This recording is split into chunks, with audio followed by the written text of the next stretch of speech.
Well, as you can see, it is certainly a very lit night tonight, isn't it? We got people shooting off fireworks, we got people doing their songbird impressions, but we are here for one reason and one reason only.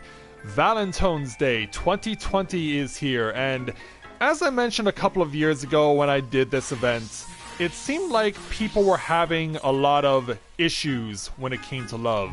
It became harder to express it, people didn't like the way that other people were doing it, and people were just looking at the world as something to hate and not to love. And these days, that seems more prevalent than ever. So, an event like this could not have come at a better time. And in order to help bring the love back, not only to Eorzea, but to the world as a whole, we need to call upon some heroes who we called upon a couple of years ago. But it's not just one hero, it's going to be three. So, tonight is the return of the Warriors of Love. So, hey there Miguel, Elizabeth, and to everyone else that's just logging on, we're glad to have you with us here tonight. So, greetings people of the world, Matthias Griffin back with you once again for the continuation of Let's Play Final Fantasy XIV Shadowbringers Live. Tonight we've returned to Mikedo's Amphitheater, where an emphasis on love could not be more necessary. But it will not be as clear-cut as it's been in the past. Tonight, we are being asked to do something very, very important. But I'll get to that in a moment. First, allow me to introduce you to the first of not just one, but three Warriors of Love who will be going in through this journey and seeing what exactly this event will entail and what the difficult choices they must make. So, it is up to our first Warrior of Love, the mighty red Aphrodite, to show the way. And so, in order to do so, yeah, we may be doing a whole bunch of fancy yellow lighting effects, but for the amorous one, there's only one way that she can go, and that is to declare that she is bringing the love to everyone here in Eorzea and is not afraid to drive it right into people's hearts. Something that she'll need to do in order to make sure that this year's Valentine's Day people get the love that they need, and that ultimately the choice that is made will be very, very important, because when it's all said and done, the choice means everything. So, what do you say we will go ahead and make our way into Mikedo's Amphitheater and speak with the lady responsible for Valentine's Day itself, Lady Lisette de Valentione. Let's go ahead and speak with her to take on the quest entitled Of Ardor and Arguments. Lisette has returned to share the ardor and affection of House Valentione with lovelorn Eorzeans the realm over.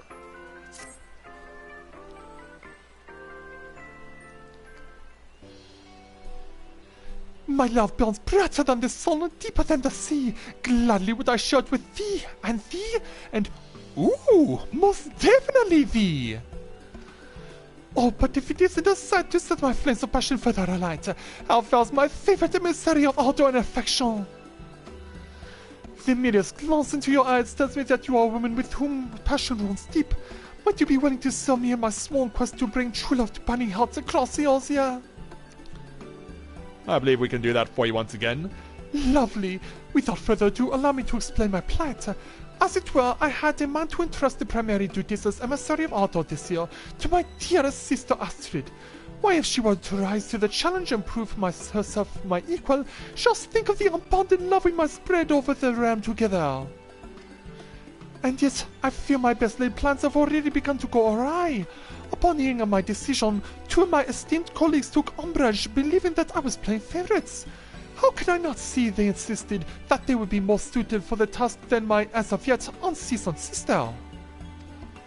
And so, on the eve of what should be the year's paramount celebration of love and romance, we find ourselves, well, why not bear witness to this unfortunate display for yourself? Yeah, Astrid's getting her hands dirty with a couple of guys. Yeah, both with very different styles. Verily, these three are in need of outside intervention. Someone who can convince them to put their petty squabbles aside in the name of spreading love and joy as the feast this season. Someone like you, my most passionate friend. What say you? I believe we can do that. Wonderful. I knew you would never let me down. Well then, shall we? Yeah. My dearest colleagues, I would hear your thoughts on a matter of utmost importance. Pray curtail your discussion and come hither for just a moment. But it seems they're still busy. And so... I said stop your goddamn squabbling and get your worthless asses over here before I kick them from here to Calthus! Yeah. She's breaking character, as it were. Which we haven't seen for a while. Yeah, move it, you three. Now where was I?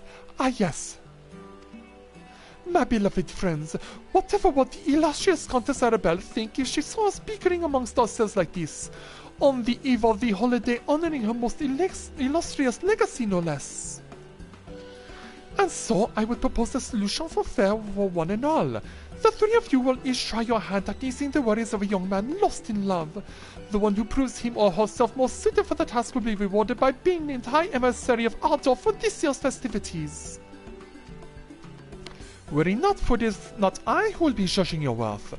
Corinne here, an adventurer of no small renown and inimitable impartiality, will serve as arbiter for the challenge, along with the citizens of Gridania who have traveled here to serve, of course. Surely none of you could object to such an unbiased contest, yes? Simply think of it as an opportunity to show off your mastery in matters of love to a truly discerning audience. Leave it to me, Lady Lisette. I will bring the succor of love to this man's lonely heart and show once and for all that I am your most worthy successor. A contest you propose? Then a contest it shall be. Bert the Beloved shall summon the full depths of passion from my burning heart and set this young man aflame with all-consuming zeal and ardor. True love cannot be achieved by spouting simple platitudes nor by the brute force of blind passion. I will use my surpassing knowledge of the subtleties of the heart to achieve that which the two of you could scarce begin to comprehend. Such confidence, such devotion to your duty, why it is enough to make a young lady swoon. Would you not agree, Corinne? Now then, without further ado, allow me to introduce the subject of your first trial. Recently, I was approached by a young man who spoke of his plight thusly. How am I ever to find true love if I scarce have the occasion to even encounter the fairer sex? Yeah, what to do? A most sad state of affairs, yes? Surely my heart goes out to this poor man, and yet surely his dark days of solitude and seclusion are over, yes? Verily, for the three most capable and confident emissaries of Ardor will now rush to his aid. Ah yes, there is but one small rub. The young man in question preferred to remain anonymous, and needless to say, we must respect his wishes. He has placed his trust in us, and it would simply not do for us to trumpet his heart's deepest desires to all and sundry. I am counting on you, dearest Corinne. Follow my dear colleagues to the man's side, witness the heartfelt ethos, and choose the one who you believe is most devoted to and capable of bringing love into his life. I will do everything I can. Now go forth to the Whistling Miller, my emissaries of Ardor, and let your presence be a beacon of light to cast the shadows from the heart of this lonely young man. Should your confidence falter, remember that the Countess Arabelle is always watching over you from above. Yeah. So now, it's time for this trio to do what they need to do.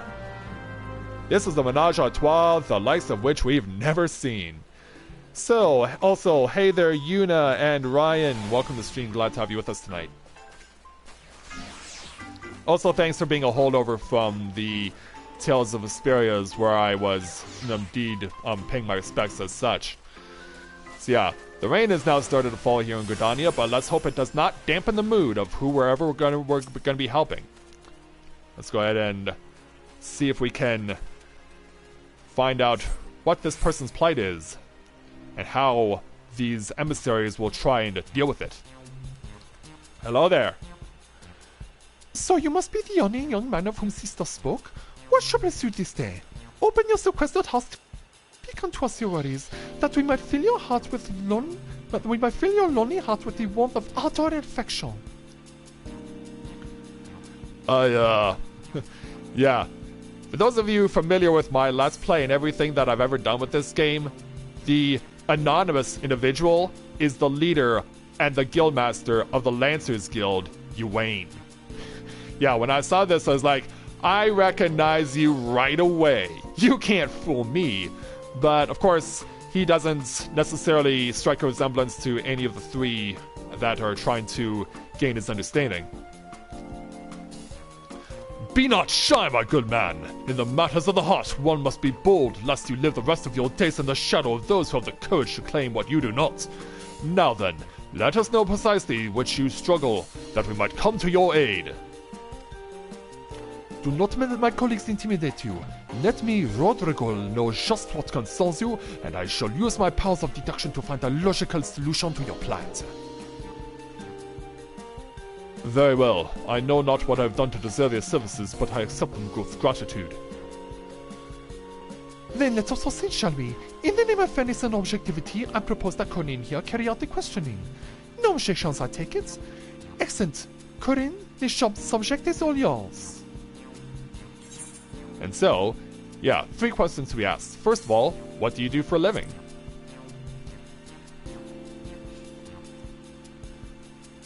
My profession? If it's all the same to you, I'd rather keep the finer details to myself. But of course, it is not our intention to pry. You need only tell us as much as you feel comfortable sharing and nothing more. Thank you. In that case, let it suffice to say that I perform a rather, how shall I put it, physically demanding position. As such, I spend many hours of each day training my body for the task. I am not as wealthy as the merchants I often encounter in my duties, but I receive enough in the way of recompense to put food on the table. More than anything, I take pride in having earned the confidence of my subordinates and peers. A strong, competent type who holds a position of influence and commands the respect of many. I, for one, would say our man is the most eligible bachelor, would you not? And so now, what do you do in your spare time?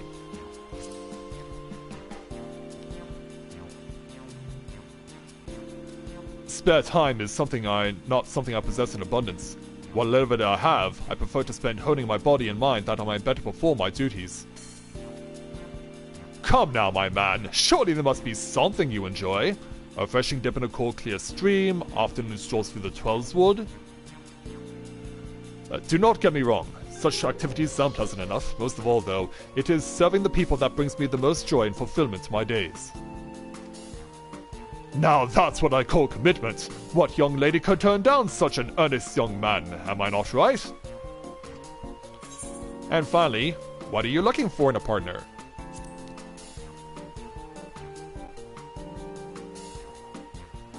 To be quite honest, I cannot say I've ever given much thought to the matter. Mind you, we speak not only of physical attributes. Perhaps you prefer a more matured, grounded individual. Someone who shares your taste in food or drink. Any hint at all would be most welcome. I see, and yet I am sorry. I fear nothing is coming to mind. After all, how am I to judge my feelings towards someone I have yet to even meet? A thoughtful and sensitive soul you are. Worry not, my friend. We shall pry no further on this matter. Thank you for your candor. Thank you very much for your cooperation, Corinne. Now, if you would just kindly wait a moment, good sir, my colleagues and I will consider your situation and endeavor to offer suitable advice. Understood, and thank you. And so the battle begins. If either of you think that I'll be showing you even the slightest mercy, you best think again. Beg pardon. Before we continue, there is something I will be remiss not to share with the both of you. And what would that be? There is one small truth that I have been concealing from you thus far. I am in fact privy to information about our client that you are not. In the interest of equity, I would share it with you. And what would that be? What's this? Been sneaking around our backs to spy on the poor man, have we? I knew there was something shifty about you from the start. It is nothing so dastardly, I assure you. When our masked man first approached Lisette to seek counsel, I could not help but overhear some of the rumors being spread about the man. Is that so? Well, if you're willing to share this with us, I see no reason for us to refuse. I trust you agree, Belt? Very well. First of all, the man's claim of having the respect of his peers is no empty boast. Those who know our client speak quite highly of him as a man of integrity and honor. If there is one fault people find with him, as far as I've been able to glean, it is that he can be a bit too serious for his own good. I see. That is most enlightening indeed. Thank you, Rodrigo. Enlightening indeed. Perhaps I misjudged you, my good man. At any rate, now that all three of us have the same knowledge at our disposal, what say we begin the contest in earnest? Let us do just that. And so... Very well then. My colleagues and I will require a bit more time to ponder the matter, friend. Pray leave us be for a short while and return at your convenience. Yeah, gotta let them mull it over. And so, sometime later, let's see what each of them has to say, starting with Astrid. Ah, you returned. Curious as to what advice I intend to offer a lonely soul? I'm happy to tell you. Put simply, he need only expand his horizons. It is clear both from talking to the man himself and from what others say of him that he has a sterling reputation as a leader and a strong pillar of his community. And yet, precisely because he holds a position of important influence, it is likely not easy for him to find what he seeks at his place of employment. And yet, not having any real interest to speak of outside of his duties, a man's options are sadly limited. That is why I propose that he begin his search for his love among his clients. Those who know him well enough to appreciate his strong character, but are not so close as to make such engagement uncomfortable. A most inspired idea, do you not agree? I trust I can count on your support when we take our deciding votes. And so away goes Astrid. Now let's hear from Bert. Well, if it isn't the adventurer from before, want to be the first to hear of Bert the beloved's brilliant idea to you? I'd be happy to oblige. So, we're dealing with a man who's diligent, devoted, and distinguished with regard to his duties. On the other hand, because of this, some find him something of a one-trick chocobo, as it were. And so, as I see it, the answer is clear as day. He needs simply find himself a new pastime. This would afford him an opportunity to go out and meet new faces and give him a fresh topic to broach with any special someone who strikes his fancy. As for what might be appropriate... but of course, what about woodworking? After all, there is nothing a young lady appreciates more than a man who is handy about the house, no? Talk about killing two zizz with one stone! I can just feel the flames of passion beginning to spark and sizzle. I know not what silly plans my colleagues are proposing, but you to vote for the obvious choice, yes? But of course I can. And how does Rodrigo see everything? Come to hear my insight, have you? Very well, I ask you, do you recall our friend's response when we asked him what manner of individual he fancies? Precisely. He had no answer. A man who cannot answer such a simple query is a man who has lost sight of himself and what he truly seeks from life. That is why I intend to propose that our man spend some time at Stilglade Fan when he is off duty. By communing with nature, he might cast off his worldly worries and regain a sense of self, which would in turn would afford him greater clarity in his pursuit of love. As devoted as the man is to his training, I have no doubt he would find himself more than up to the task of silent self-reflection. Perhaps he might even discover a new side of himself that he never knew was there. For indeed, how can one hope to truly understand and love another if one is not at peace and understanding with oneself? Yes, surely this is the best course of action for our masked man. I thank you in advance for your vote of confidence, friend. And so now that we've gotten all their insight, it's time for us to head on back. Because we've got to give Lady Lisette our decision. But there is something we have to do before even that, so let's go and speak with her. And welcome back to you, my partner in passion. I trust that my three associates have each proposed a plan worthy of an emissary of ardor and affection. No doubt choosing between the three will be a trying task, and yet I have naught but complete faith in your judgment. Choose the one you feel best embodies the spirit of Valentine's Day, and pray bring that individual to me.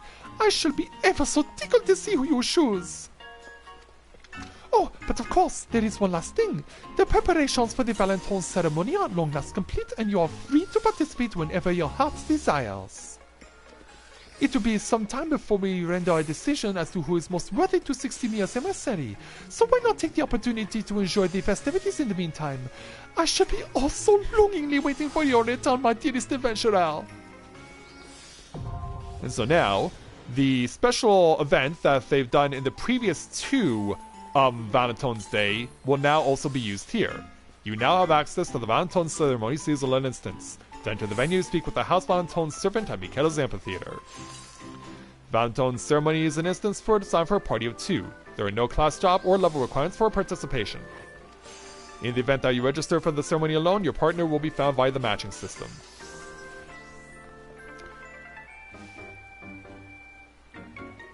And so now, the next Valentine's Day quest may be undertaken by speaking with any one of the 3 aspiring emissaries, Astrid, Bert, or Rodrigal, all of whom await you in Old Gridania. All standing with their various colored representatives. But how come Astrid gets 2 and the boys only get 1? When you have decided which emissary most deserves your vote, seek them out and convey your support. And in addition to that, we'll take our 3,360 experience and 267 gil.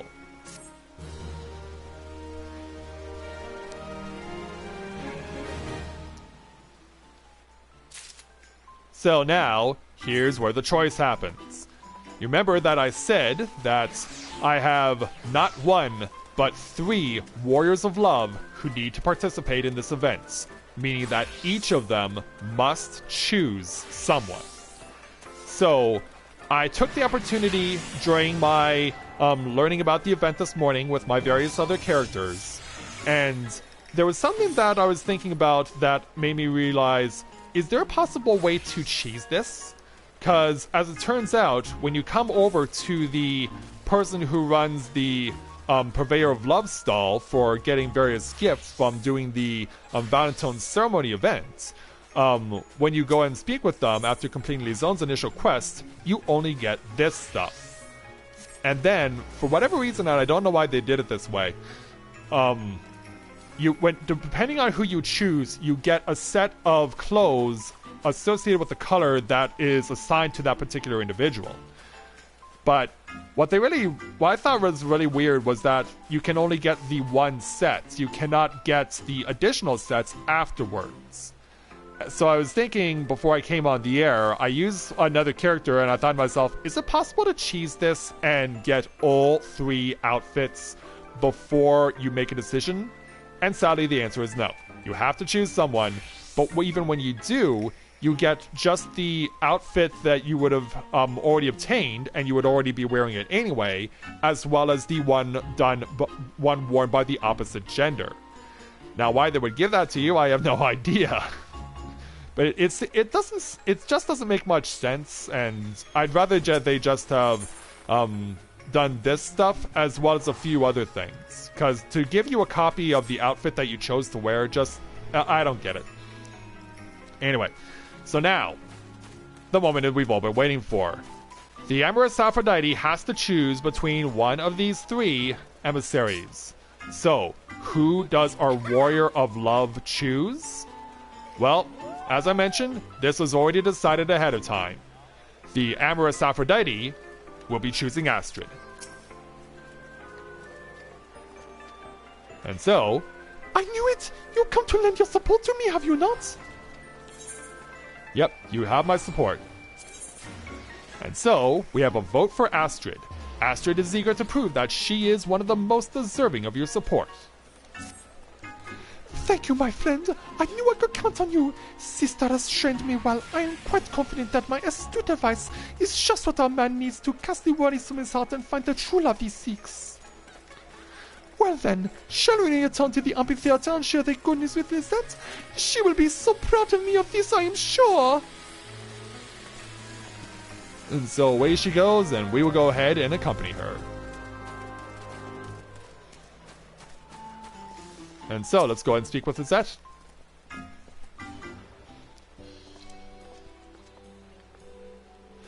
Am I nice to be believed? Have you surely decided to cast your lot with my beloved sister?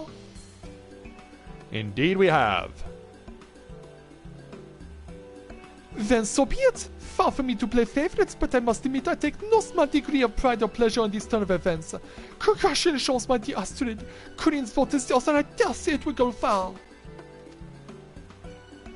Yeah, it was my pleasure.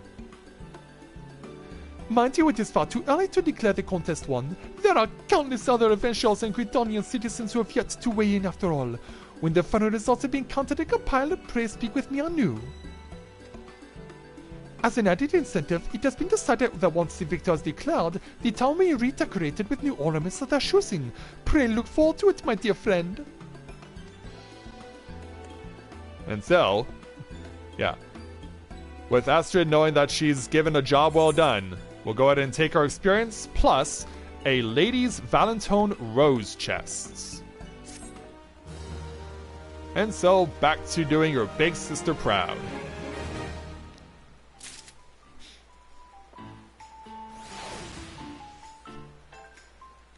And so, now that we've got this one taken care of, it's time for our Amorous Aphrodite to get out of her armor and put on her brand new outfit. So let's go ahead and put this thing on. Go ahead and reveal our Warrior of Love's true face.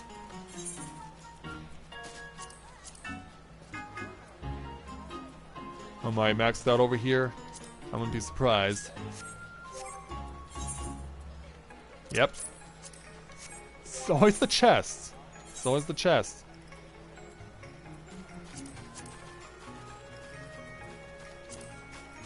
Yeah, let's put the full outfit on our Warrior of Love.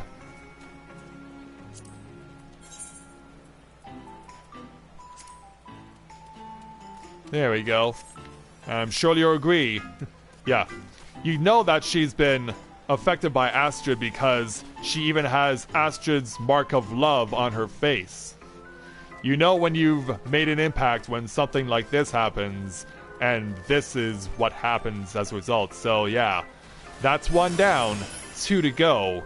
We gotta still get 2 more Warriors of Love onto the scene, so we'll have to do that next.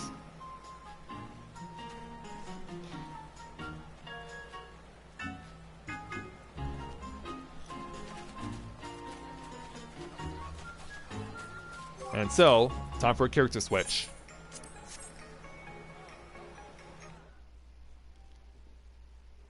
This also means that the screen will be blocked out for a moment for you guys.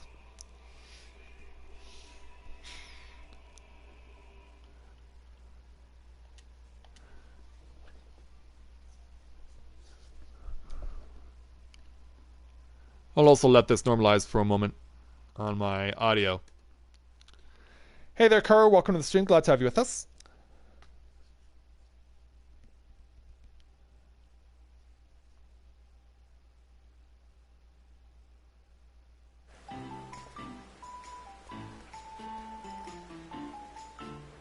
Alright.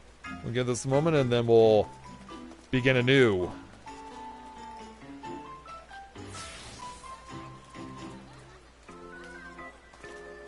Looks like the lights have gone out.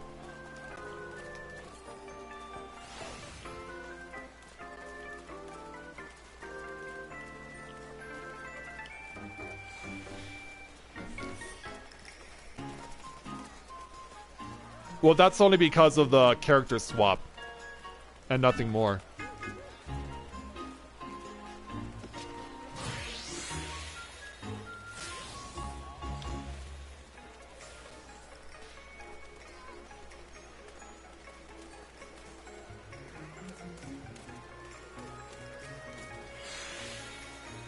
Yeah, I know how you feel, Elizabeth. Hopefully I can find a way to get around that. Hopefully I can find a way to get around that, because I know you guys really wanted me to play that.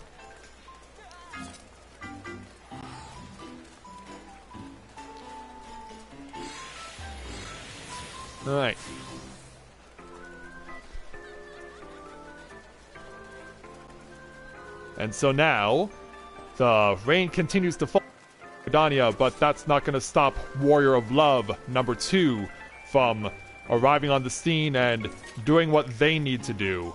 And this is a moment where they really are going to need to also do the same in regards to making a very tough decision.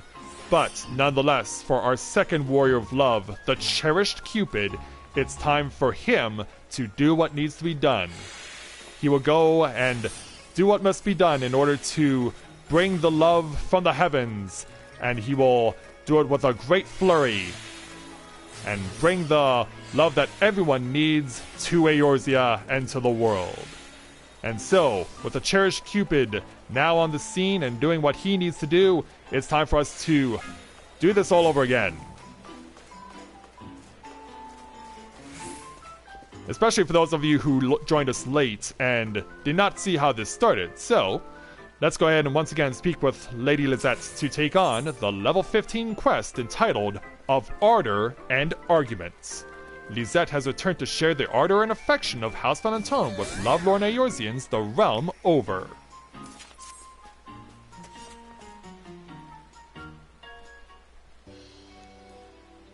My love burns brighter than the sun and deeper than the sea.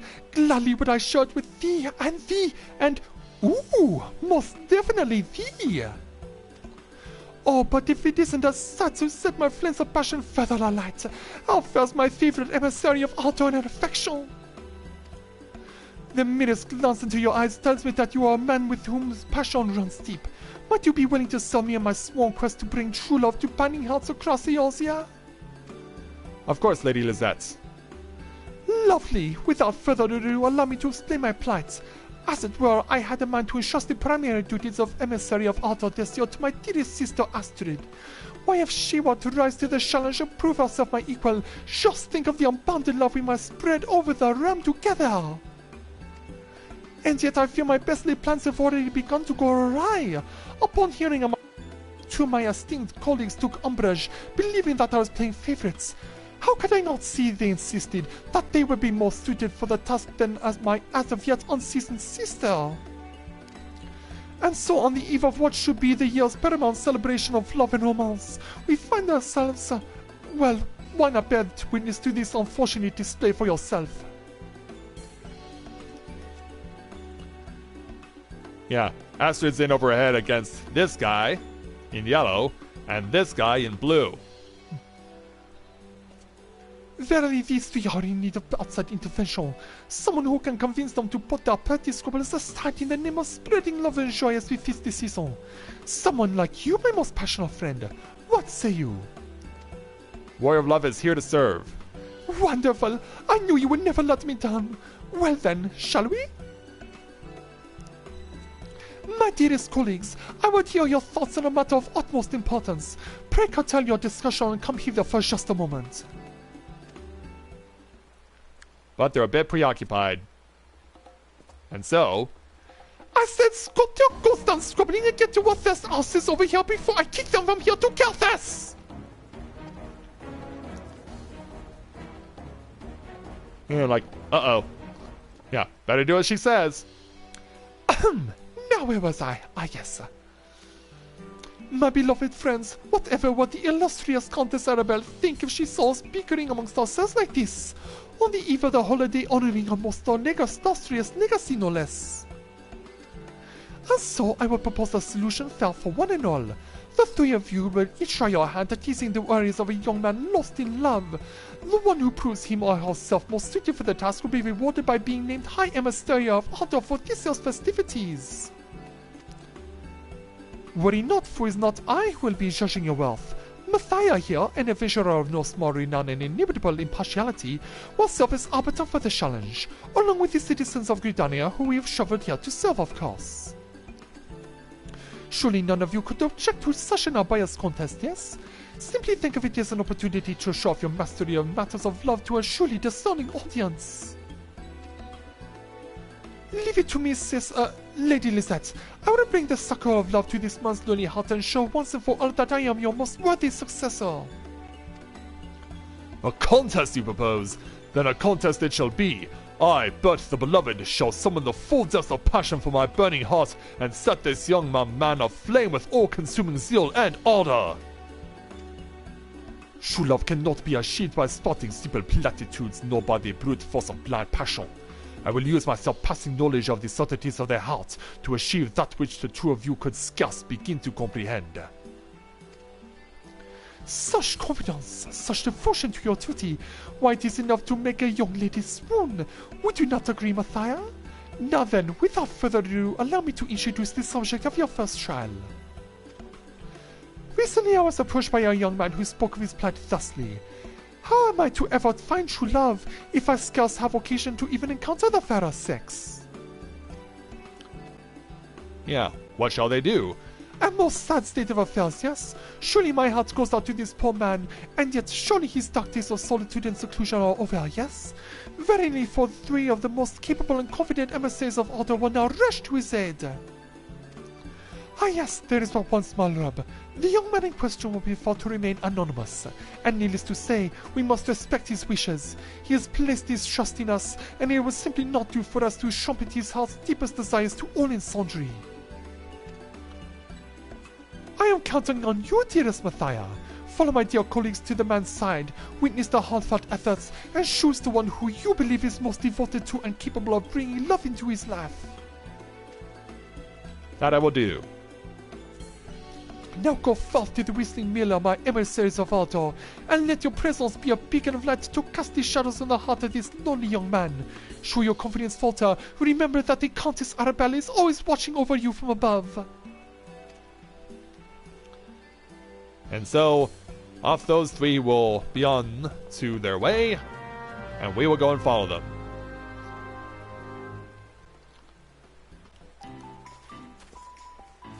Yeah, what I'm hoping to do with that there, Elizabeth, is find a way to get around it.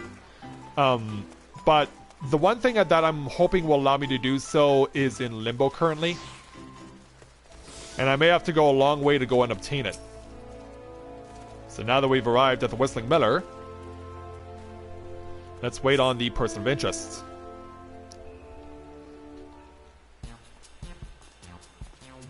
There they are. So you must be the yawning young man of whom sister spoke. What troubles you this day? Open your sequestered heart to us, friend, and speak unto us your worries, that we might fill your lonely heart with the warmth of ardor and affection. Yeah, can't get it out. Be not shy, my good man. In matters of the heart, one must be bold, lest you live the rest of your days in the shadow of those who have the courage to claim what you do not. Now then, let us know precisely that which you struggle, that we might come to your aid. Do not let my colleagues intimidate you. Let me, Rodrigo, know just what concerns you, and I shall use my powers of deduction to find a logical solution to your plight. Very well. I know not what I have done to deserve your services, but I accept them with gratitude. Then let us proceed, shall we? In the name of fairness and objectivity, I propose that Matthias here carry out the questioning. No objections, I take it? Excellent, Matthias. The subject is all yours. And so, let's ask him, what do you do for a living?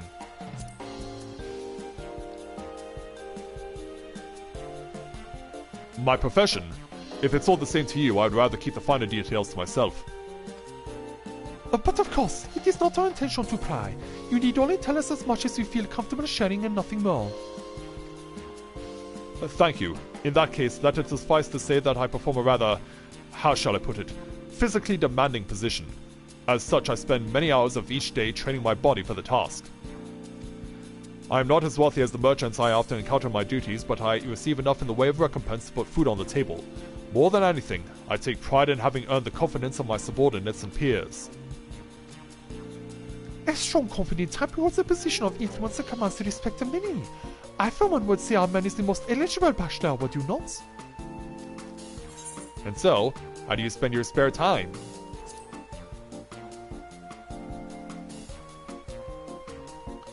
Spare time is not something I possess in abundance. Whatever I have, I prefer to spend honing my body and mind that I might better perform my duties.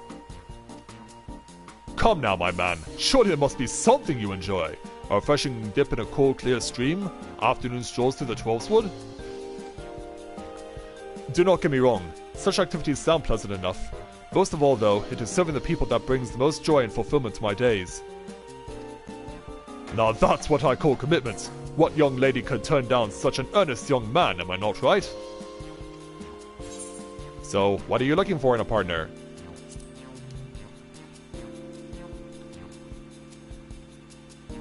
To be quite honest, I cannot say I've ever given much thought to the matter. Mind you, we speak not only of physical attributes. Perhaps you prefer a more matured, grounded individual? Someone who shares your taste in food or drink. Any hint would be all would be most welcome. I see. And yes, I'm sorry, I fear nothing is coming to mind. After all, how am I to judge my feelings towards someone I have yet to even meet? A thoughtful and sensitive soul you are. Worry not, my friend, we shall pry no further on this matter. Thank you for your candor. Thank you very much for your cooperation, Mathia. Now if you will just kindly wait a moment, good sir, my colleagues and I will consider your situation and endeavor to offer suitable advice. Understood, and thank you. And so away he goes. And so the battle begins, and if either of you think that I'll be showing you even the slightest mercy, you best think again. Beg pardon, before we continue there is something I will be remiss not to share with the both of you. There is one small truth that I have been concealing from you thus far. I am in fact privy to information about our client that you are not. In the interest of equity, I will share it with you. What's this? Been sneaking around behind our backs to spy on the poor man, have we? I knew there was something shifty about you from the start. It is nothing so dastardly, I assured you. When our masked man first approached Lisette to seek counsel, I could not help but overhear some of the rumors being spread about the man. Is that so? Well, if you are willing to share this with us, I see no reason for us to refuse. I trust you agree, Belt. Very well. First of all, the man's claim of having the respect of his peers is no empty boast. Those who know our client speak quite highly of him as a man of integrity and honor. If there is one fault people find with him, as far as I've been able to glean, it's that he can be a bit too serious for his own good. I see. That is most enlightening indeed. Thank you, Rodrigo. Enlightening indeed. Perhaps I misjudged you, my good man. At any rate, now that all three of us have the same knowledge at our disposal, what say we begin the contest in earnest? Let us do just that. Very well then. My colleagues and I require a bit of time to ponder the matter, friend. Pray will leave us be for a short while and return at your convenience.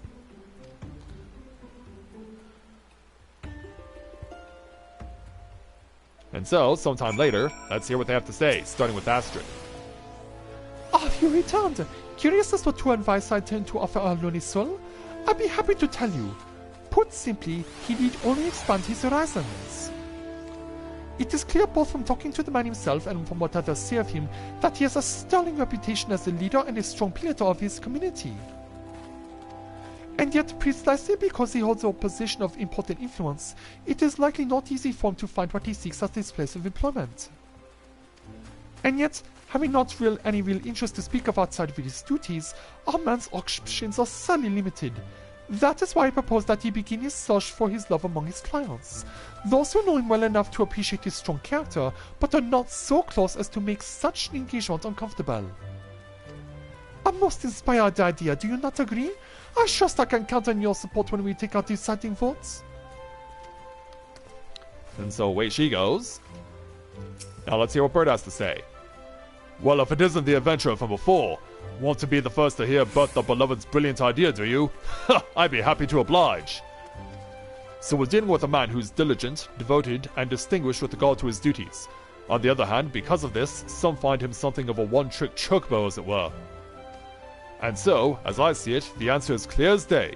He needs simply find himself a new pastime. This would afford him an opportunity to go out and meet new faces and give him a fresh topic to broach with any special someone who strikes his fancy. As for what might be appropriate... Ah, but of course! What about woodworking? After all, there is nothing a young lady appreciates more than a man who is handy around the house, no? Talk about killing two zibs with one stone! Ah, I can just feel the flames of passion beginning to spark and sizzle. I know not what silly plans my colleagues are proposing, but I can trust you to vote for the obvious choice, yes? But of course I can. And so off goes Bert. And now let's go and speak with Roger. Come to hear my insight, have you? Very well. I ask you, do you recall our friend's response when we asked him what manner of individual he fancies? Precisely. He had no answer.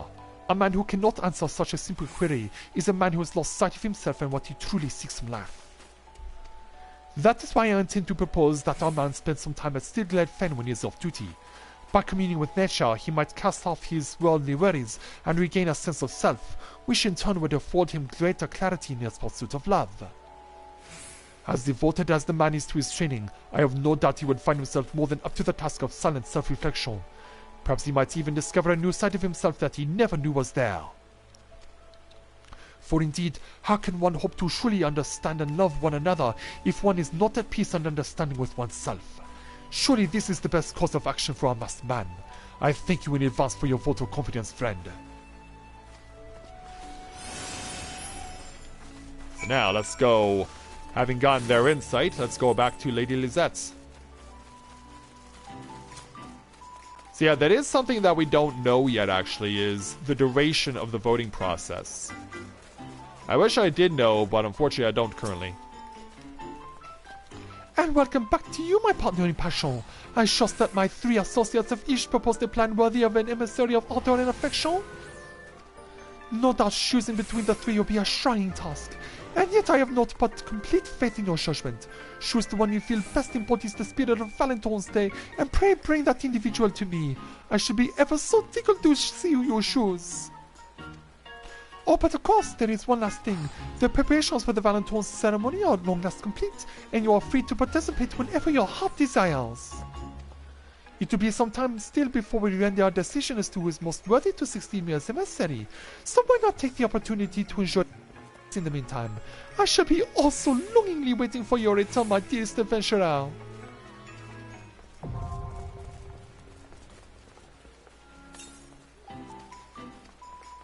And so now that we have gotten the quest complete, it's now time for the cherished Cupid to make his decision on one of these three. Of course, Aphrodite has already made her choice. So now it's time for us to accept the reward for this quest. And for Cupid to make his choice. Yeah, since Aphrodite has already rendered a decision, it is now time for our cherished Cupid to choose between the two boys. And in this instance, our choice will be Rodrigal. And so, let's take the quest. Ah yes, I was expecting you. As a man of reason, I trust you have come to the logical conclusion. And so, you have my support, Rodrigal. Rodrigal eyes you with an expression of supreme self-assurance, as befits an Alazan. Senor friend, you have chosen me as an irrational thinker would. There is hardly need to elaborate further. Come along now, Lady Lisette is surely expecting us to meet Capozato's amphitheater. You know the way, yes? And so now, back over to the theater, and let Lady Lisette know who Cupid has selected.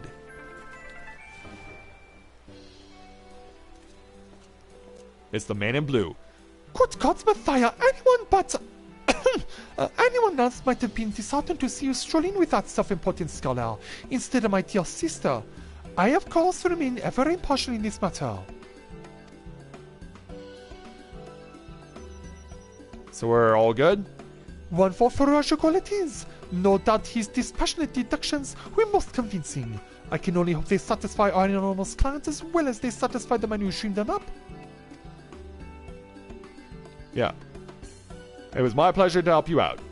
Mind you, it is far too early to declare the contest won. There are countless other adventurers and Gridonian citizens who have yet to weigh in after all.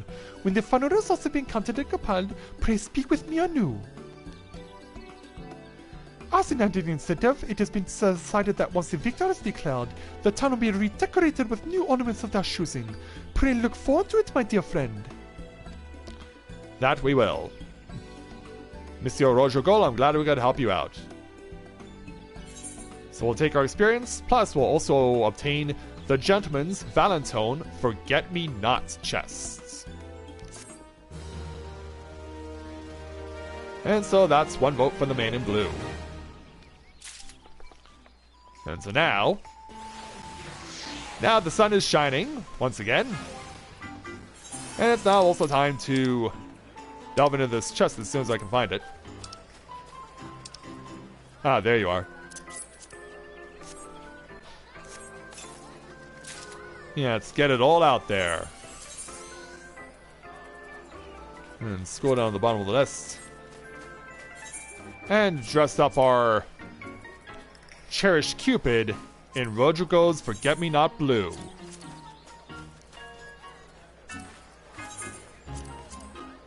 Yeah, so another sheds his armor and has chosen a side.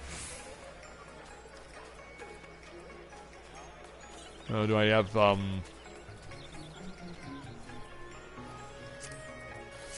yeah, the trousers are in the inventory, right? Surprisingly, no. Alright, where are they? Oh, here we are. There we go. And here are the shoes. So now, our second warrior of love has made their choice. Oh, hey there. Hey there, Yuna.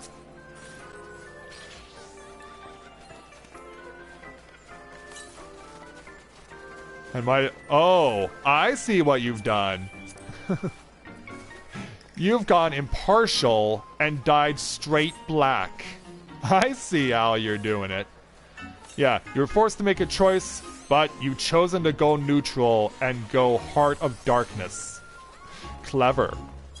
But it's not the same for our cherished Cupid, who already has the mark of Rodrigo prominently on his face. And so, that means that two warriors of love have rendered their decision, and that means the third must still do the same.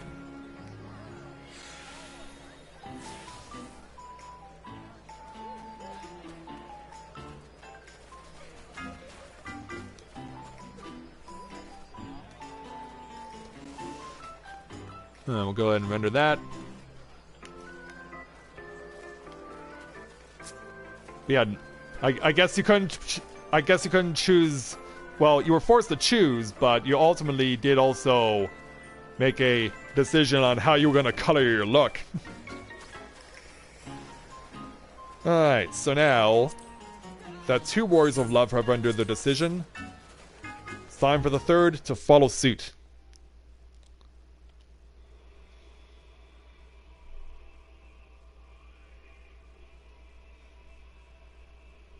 Yeah, I have a particular way of how I want to render this video when it's all said and done.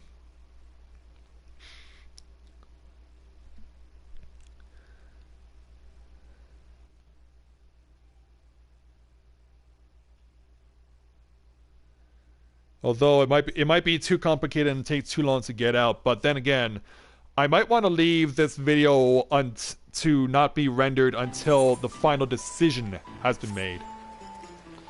And so now, it may be sunset here in Gridania, but the sun is not setting on things going on here in Gridania. Oh, what the? Oh.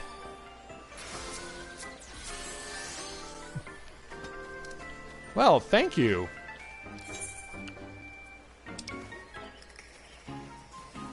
Where's my dote? There it is.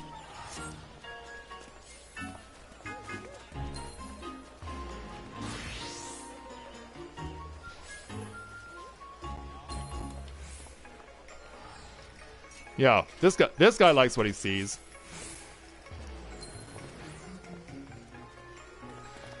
Yeah. Already smitten with the warrior in love. Already smitten with the warrior of love. What can I say? That was really cool.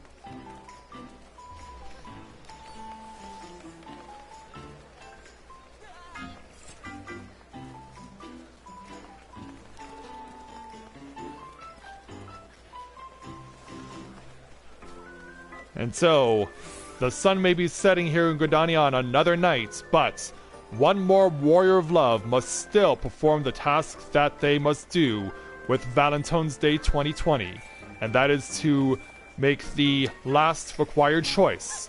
And for this honor, we go and turn to the voluptuous Venus, who will go and cast aside the darkness in people's hearts and bring the love to all who need it. She will not be shy about casting out the darkness and bringing the light of love to the people. And so, we'll go ahead and do exactly that. Let's make our way into Mikedo's amphitheater. And once again speak with Lady Lisette for the quest entitled Of Ardor and Arguments. Lisette has returned to share the ardor and affection of House Valentione with lovelorn Eorzeans the realm over. Please do not shout my praise, so.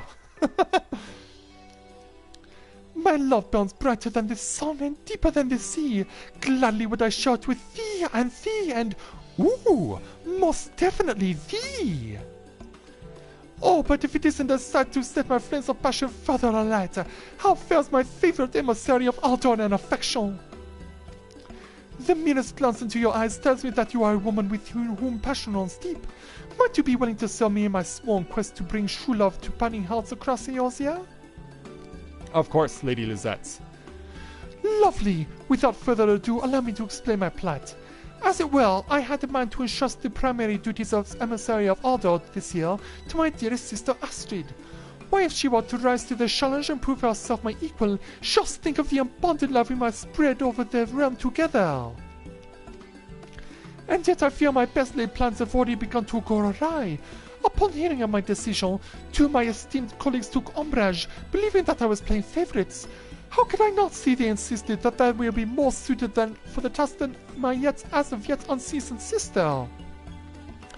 And so, on the eve of what should be the year's paramount celebration of love and romance, we find ourselves, well, one that bear witness to this unfortunate display for yourself. As we take a look, young Astrid's in over ahead with these two guys, one dressed in yellow and one dressed in blue. Verily, these three are indeed of outside Valentione, someone who can convince them to put their petty squabbles aside in the name of spreading love and joy as befits this season. Someone like you, my most passionate friend. What say you? I'll do whatever I can. Wonderful! I knew you wouldn't let me down. Well then, shall we? My dearest colleagues, I would hear your thoughts on a matter of utmost importance. Pray curtail your discussion and come hither for just a moment. But they seem a bit preoccupied. And so... I said stop your goddamn squabbling and get your worthless asses over here before I kick them from here to Kathas! Yeah, you heard her. Like, yeah, better do what she says. Now where was I? Ah, yes. My beloved friends, whatever would the illustrious Countess Arabelle think if she saw us bickering amongst ourselves like this, on the eve of the holiday honoring her most illustrious legacy, no less? And so I will propose a solution fair to one and all. The three of you will each try your hand at easing the worries of a young man lost in love. The one who proves him or herself most suited for the task will be rewarded by being named High Emissary of Ardor for this year's festivities. Worry not, for it is not I who will be judging your wealth. Rika here, an adventurer of no small renown and inimitable impartiality, will serve as arbiter for the challenge, along with the citizens of Gridania who you've traveled here to serve, of course. Surely none of you could object to such an unbiased contest, yes? Simply think of it as an opportunity to show off your mastery in matters of love to a surely discerning audience. Leave it to me, Caesar, Lady Lisette. I will bring the succor of love to this man's lonely heart, and show once and for all that I am your most worthy successor. A contest, you propose? Then a contest it shall be. I, Bert the Beloved, shall summon the full depths of passion from my burning heart and set this young man aflame with all-consuming zeal and ardor. True love cannot be achieved by sun-spouting simple platitudes, nor by the brute force of blind passion. I will use my surpassing knowledge of the subtleties of the heart to achieve that which the two of you could scarce begin to comprehend. Such confidence, such devotion to your duty. Why, it is enough to make a young lady swoon. Would you not agree, Rika? Now then, without further ado, allow me to introduce the subject of your first trial. Recently, I was approached by a young man who spoke of his plight thusly. How am I to ever to find true love if I scarce have occasion to even encounter the fairer sex? Yeah, what to do? A most sad state of affairs, yes. Surely my heart goes out to this poor man, and yet surely his dark days of solitude and seclusion are over, yes? Verily, for 3 of the most capable and confident emissaries of order will now rush to his aid. Ah yes, but there is one small rub. The young man in question will prefer to remain anonymous, and needless to say we must respect his wishes. He has placed his trust in us, and it would simply not do for us to sharpen his heart's deepest desires to all and sundry. I am counting on you, dearest Rika. Follow my colleagues to the dear man's side, witness their heartfelt efforts, and choose the one you believe is most devoted to and capable of bringing love into his life. I'll do that, Countess. Now go forth to the Whistling Miller, my emissaries of Ardor, and let your presence be a beacon of light to cast the shadows on the heart of this lonely young man. Should your confidence falter, remember that the Countess Arabelle is always watching you from above. So it's time for them to do their thing. And away they go.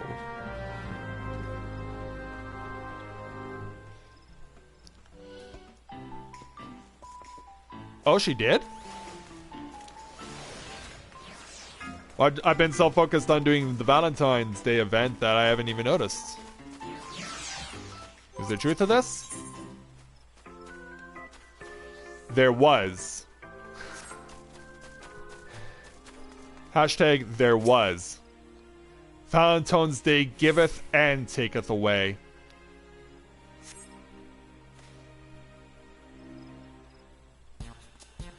But to the task at hand. So you must be the yawning young man of whom sister spoke. What troubles you this day?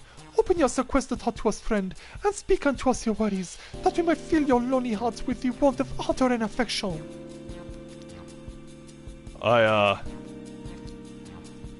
Be not shy, my good man. In matters of the heart, one must be bold, lest you live the rest of your days in the shadow of those who have the courage to claim what you do not. Now then, let us know precisely that which you struggle, that we might come to your aid. Do not let my colleagues intimidate you. Let me, Rodrigo, know just what concerns you, and I shall use my powers of deduction to find a logical solution to your plight. Very well. I know not what I have done to deserve your services, but I accept them with gratitude. Then let us proceed, shall we? In the name of fairness and objectivity, I propose that Rika here carry out the questioning. No objections, I take it? Excellent. Rika, the subject is all yours.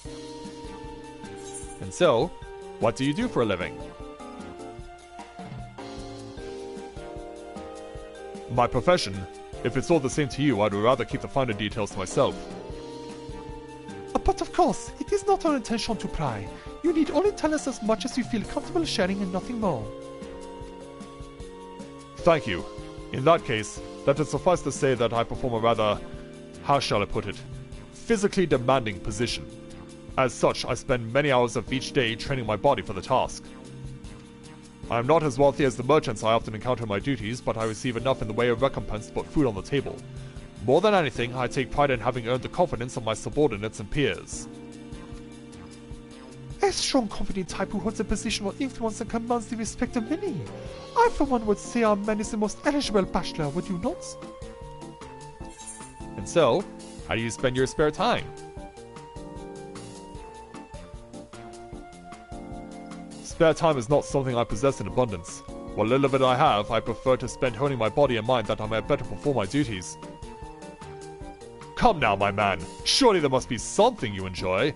A refreshing dip in a cold, clear stream? Afternoon strolls through the Twelfthwood? Do not get me wrong, such activities sound pleasant enough. Most of all, though, it is serving the people that brings the most joy and fulfillment to my days. Now that's what I call commitment. What young lady could turn down such an earnest young man, am I not right? And finally, what are you looking for in a partner? To be quite honest, I cannot say I've ever given much thought to the matter. Mind you, we speak not only of physical attributes. Perhaps you prefer a more matured, grounded individual, someone who shares your tastes in food or drink. Any hint at all would be most welcome. I see, and yet, I'm sorry. I fear nothing is coming to mind. After all, how am I to judge my feelings towards someone I have yet to even meet? A thoughtful and sensitive soul. Worry not, my friend. We shall pry no further on this matter. Thank you all for your candor. Thank you very much for your cooperation, Rika. Now, if you would just kindly wait a moment, Cursia, my colleagues and I will consider your situation and endeavor to offer suitable advice.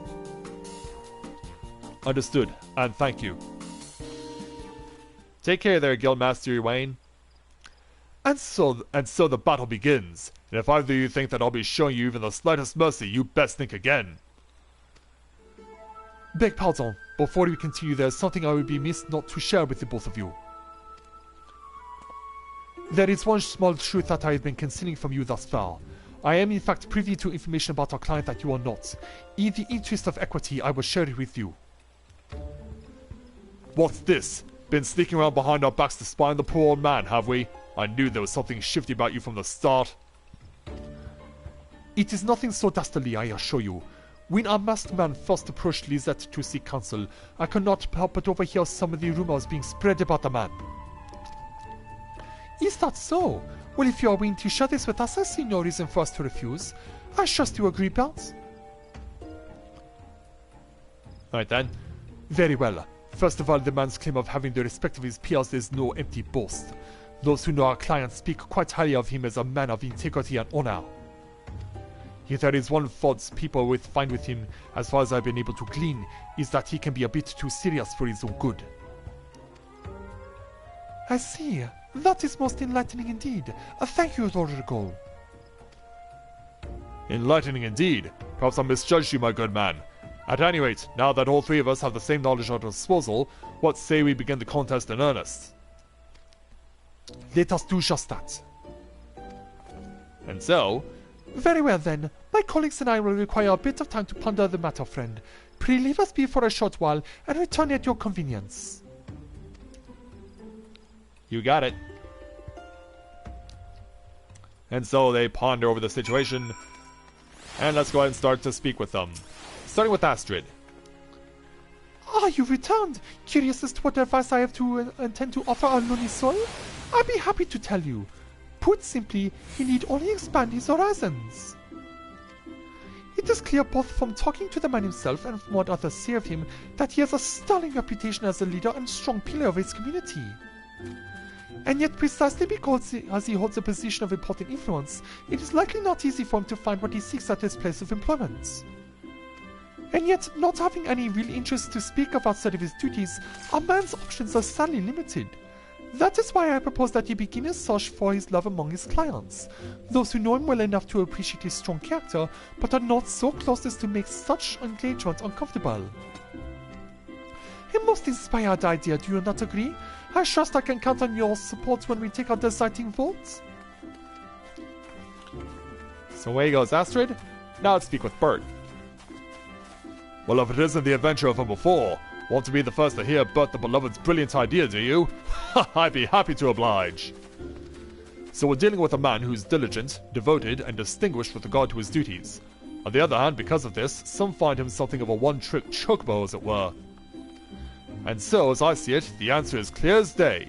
He needs simply find himself a new pastime. This would afford him an opportunity to go out and meet new faces, and give him a fresh topic to broach with any special someone who strikes his fancy. As for what might be appropriate...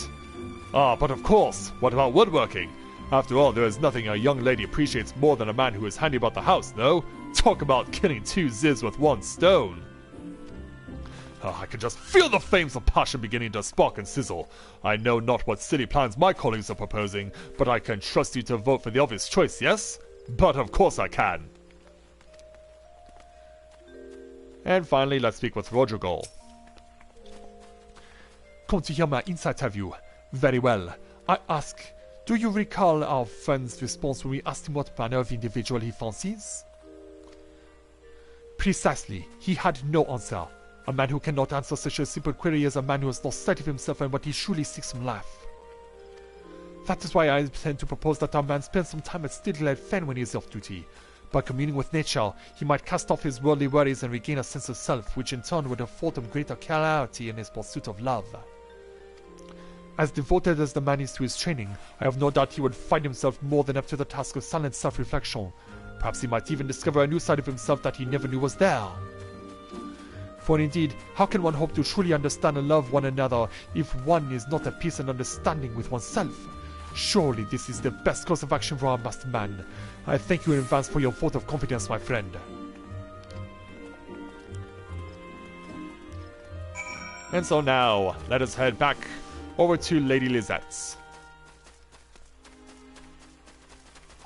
Yeah, with so many people making their decisions, we know which one that the voluptuous Venus must make. But first things first. And welcome back to you, my partner in passion. I trust that my three associates have each proposed a plan worthy of an emissary of ardor and affection. No doubt choosing between the three will be a trying task, and yet I have not but complete faith in your judgment. Choose the one you feel best embodies the spirit of Valentine's Day, and pray bring that individual to me. I shall be ever so eager to see who you choose. Oh, but of course, there is one last thing. The preparations for the Valentine ceremony are at long last complete, and you are free to participate wherever your heart desires. It will be some time still before we render our decision as to who is most worthy to succeed me as emissary, so why not take the opportunity to enjoy the festivities in the meantime? I shall be also longingly waiting for your return, my dearest adventurer. And so now, Venus unlocks the event for herself.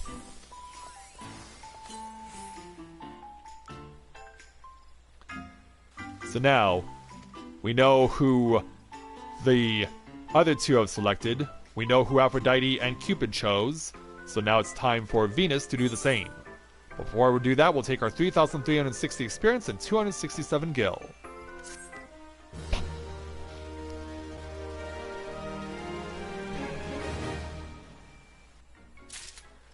And so now, we've seen the choices that have already been made. We had Aphrodite choose Astrid. We had Cupid choose Rodrigal, which means that the only person left is Bert. And so this is who Venus will choose. Ho there, friend. I had a feeling you'd be back. I know not what the others have suggested, but there's simply no way it could hold a candle to the sheer boldness and brilliance of Bert the Beloved's advice.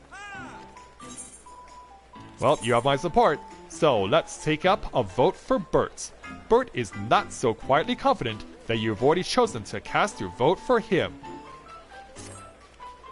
Many thanks, my friend. I can assure you that you've chosen the winning chocobo in this race. And with that, I'd best be off to the amphitheater to notify Lady Lizette of my forthcoming victory. You'll be joining to celebrate, of course. Of course you will. And so, let's go and let Lady Lizette know who Venus has selected.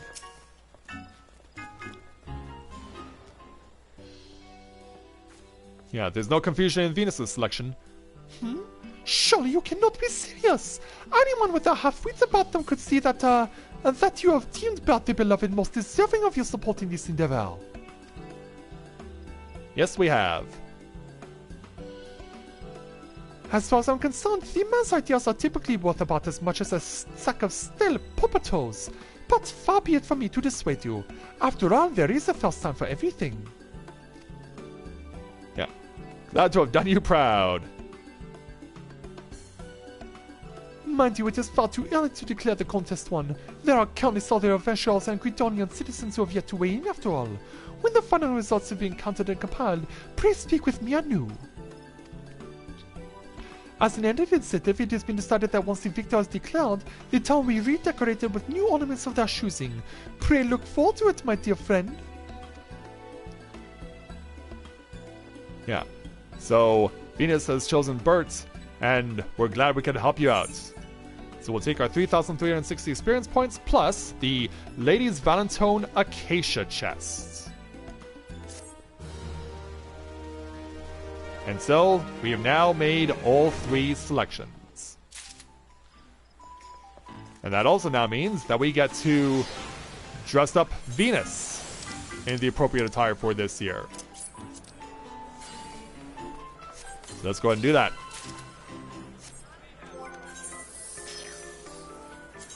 So I believe I have, 1 extra slot. So let's go ahead and dress her for the occasion, as it were. As soon as I can find the hat that she's supposed to be wearing. There it is.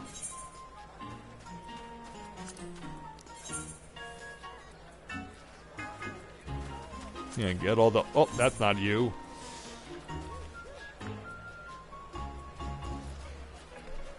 Where are those gloves?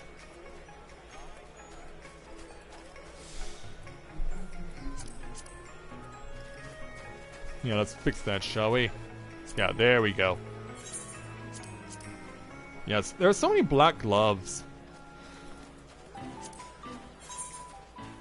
Yeah, there are so many black gloves in the various special outfits, but here we are.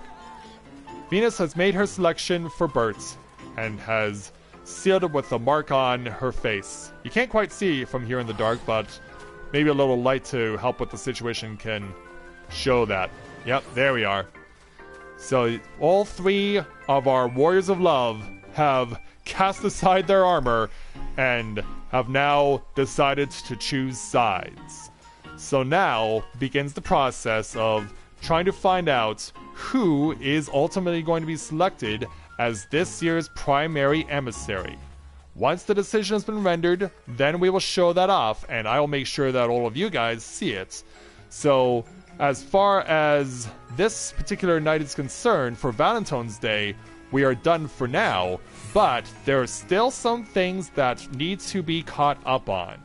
And so, in a moment, I will show you everything that needs to be caught up on. So, we'll take a moment to discuss that and get everything set up.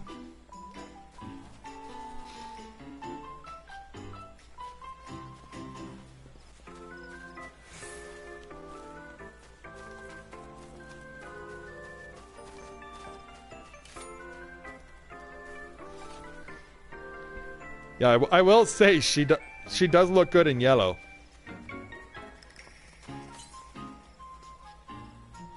In fact, all 3 of our Warriors of Love look good in their the respective colors that they've chosen.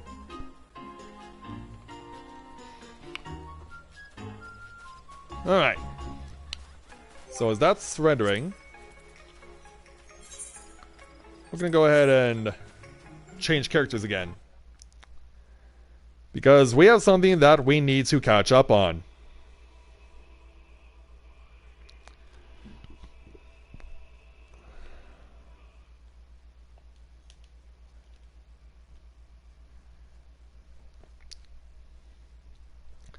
Now, I did mention before that, of course, we have shown off our 3 Warriors of Love doing what they had to do to ultimately make decisions for helping out Guildmaster Wayne.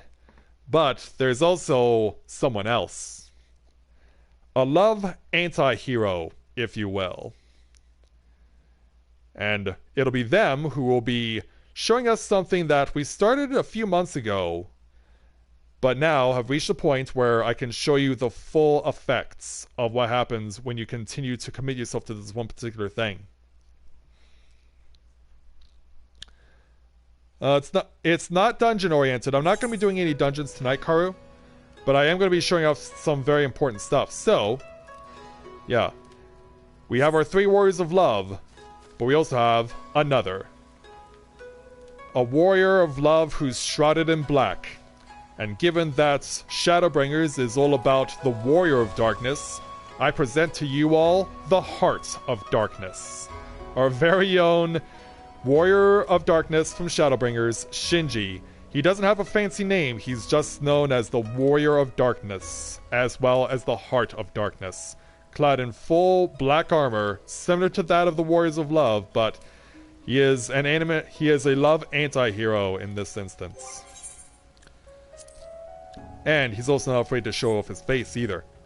So, time for us to go and show off some of the things that we have not been keeping up on since we took the hiatus. Let's head off to Lita Laurent first, because there's a very special quest that, for those of you who follow me on Discord, have already been teased on. If you know what I'm talking about, you are going to be fully aware that where we're going is going to be very important.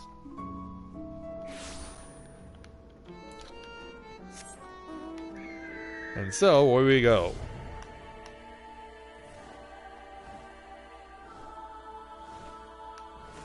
So yeah, we have the quest from Uni, but a new quest is opened up with Tyr Beck. Let's go ahead and speak with Tyr for the quest entitled As the Heart Bids. Tyr Beck looks ready to curl up and sleep on the spot. Ah, Shinji, I feel so sleepy. Is this the effect of Anlad's spell? Yeah, last time, Anlad, the sad white fairy, threw a spell at Tyr and it's caused some effects on her. Given that they tried to plant a nightmare in you, it's little wonder you should feel drowsy. If the urge is so strong, why don't you just sleep? Not on your life! If I have a nightmare, you'll come and suck on me! If you're not tormented by an unfulfilled need, you shouldn't be plagued by nightmares. But in the event that you were, yes, I would suck on you. I'm never going to sleep again! Never, ever! If you say so. Now then, may I suggest we inspect the Meg for anomalies? And while we're there, perhaps we can look in on the little girl in Slitherbow. Good idea. Yeah, Tyr's like, whatever, let's just go inside. Hey, Toadstool.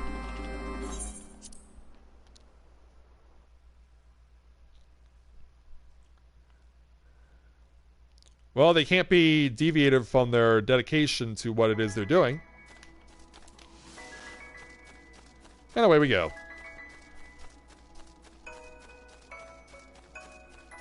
So yeah, the little girl is gonna be all the way over here, the priestess-to-be from the Raktika Greatwood.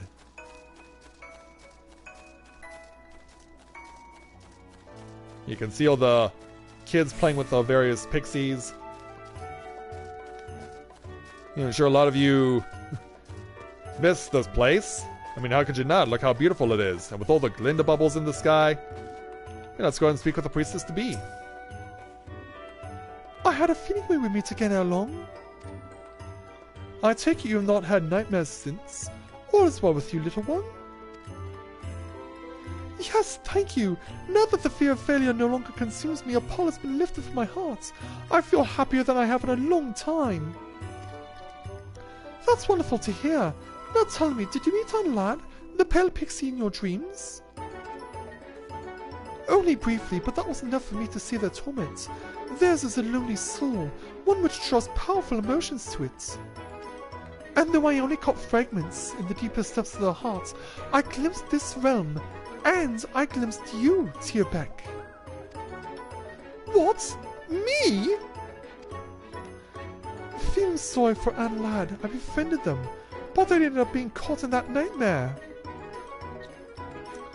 Oh, I'm sorry, but I must go. My mother is calling. Well, hopefully we got just enough information. Yeah, Tyr, what do you make of this?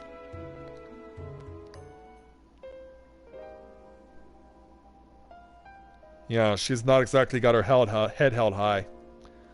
Anlad might have spurned me, but I won't give up. I want to become their friend, I truly do. I feel their loneliness so very keenly, and I think it's because of all the mortal hearts I've glimpsed, together with you and Ezel. I don't know why, but when I think about Anlad, my chest tightens up. Am I being strange? And if I were, would you still stand by me, or would you run for the hills? Yeah, eccentric or no, we're with you, or we wouldn't dream of abandoning you. Yeah, we wouldn't dream of abandoning you. Here, here, we've come this far together. We're with you to the end. Thank you, Shinji. Ezel. With that settled, let us discuss our next course of action. Now, you said that the fifth gate didn't exist prior to the nightmares. Yes, we only fashion 4. Someone has miscreated the 5th one as skilled in manipulating dreams as me. This is problematic indeed. Up until now we've lifted the seals by vanquishing the nightmares in the regions beyond the gates. This time, however, we do not know where the gate leads. Hold on now. If Anlad was in Liam Meg, does that mean... The likelihood is passing high. The place is Ilmeg, and the fact that the gate is sealed means an individual already exists who is the source of the nightmares. Someone here in the Fairy Kingdom who is constantly plagued by terrible dreams. I can't imagine anyone more likely than Anlad himself. So we help Anlad like we help the children? Free them from the nightmare that's... can't fight it anymore. Yeah. She finally falls asleep. And she's out like a light. But still very sparkly. It was only a question of when. Let's leave Tierbeck to rest for now and do what we can in the meantime. So if we are to help Anlad, it is essential that we understand them. To that end, I suggest that we learn all that we can of the previous Titania by speaking with the Fae folk. Let's split up for this task and reconvene here afterwards. Alright then.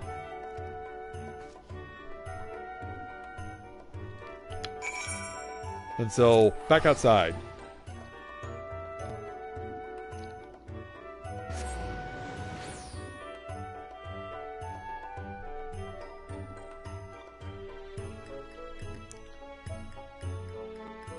Well, I know I can get it there. Isabel, I'm just focused on just doing the quests. Yeah, right now I'm just focused on doing that. Alright, we'll start over here with Old Sigun. The old Titania? Of course, how could we forget? They protected us from sin eaters and were forever grateful. I even remember from before they became king. They weren't so different from the rest of us. Aye, they likely make mischief, drinking milk, rollicking in dreams, and all of the usual pixie pleasures. It must have been hard for them alone inside the castle. But enough about that. Play with me! Play with me! It isn't fair that Tierbeck gets to spend all that time with you! And so, yeah, we can't just go over here with the regular pixies. We have to cross the entire length and breadth of Ilmeg. Which means we're also going to Plaeni, where the Nomo live. And we're also going to Wallachdorf, where the dragons are.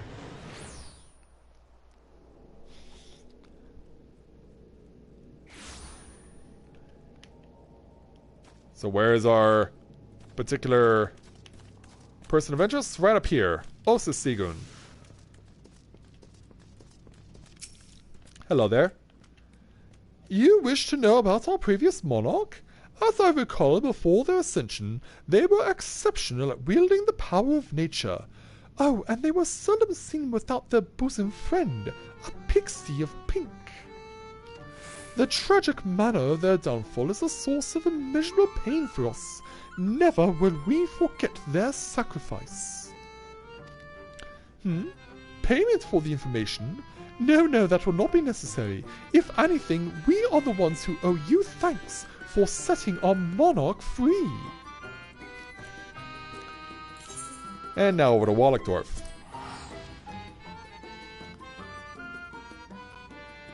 Oh, okay, got it.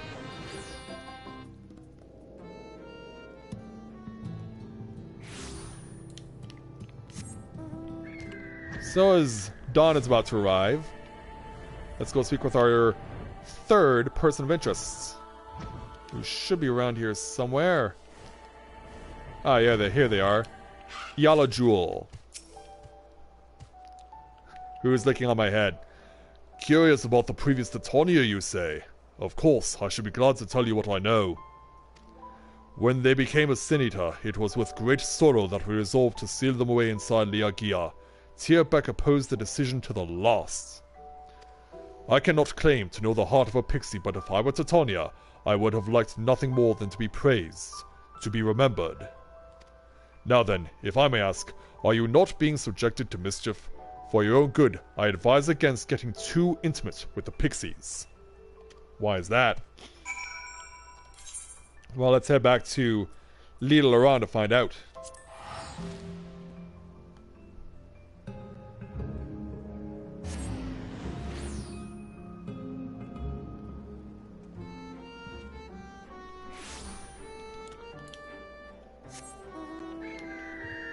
All of them, Karu? That would take me an entire day. The only way I would consider doing that is if I did that for charity, but I honestly don't know if I'm gonna do any more charity streams due to lack of interest. Let's go and speak with Ezel. Yeah, there's just a lack of interest for me doing charity streams, so the only way I would consider doing it is if I actually had legit support for doing a charity stream. There you are, Shinji. What were you able to learn about Titania? Yeah, here's what we found out. Oh, and hey, Tyr. Ah, you went around prying when I slept? And people complain that pixies have no propriety. Tyr, Beck, you're awake. Yep, she is. But to know that everyone still remembers my friend, still remembers their sacrifice, it makes me happier than I can say. 'Tis plain that the two of you were the closest of friends. All the fae folk with whom I spoke attested to that. With my obsession for dreams, I was considered strange even among pixie kind. No one wanted anything to do with me, but they accepted me as I was. Without them, I would have been all alone. Like Anne Ladd. I see now, Anne Ladd. They're the pixie I used to be. Like me, all they need is for someone to accept them as they are. I see. Self-actualization. I believe my master called this need, and I dare say it will provide us with a clue to unsealing the final gate. It doesn't matter whose soul Anne Ladd was born from. It doesn't matter whose aether they inherited. They're pixie like the rest of us. As a fellow pixie, I can't let them suffer anymore. I can't let them stay in that dark, lonely place. What's more, I can't help but feel that my friend was the one who guided them to me. They loved everyone they did. No one should be alone, I can almost hear them say. Like, why are we shaking it off? They reached their hand out to me once upon a time. Now it's my time. Now it's mine to reach out to Anne Ladd. Come, let us go to the Omega and find Anne Ladd. If we have to, we'll pound on the gate until they come out.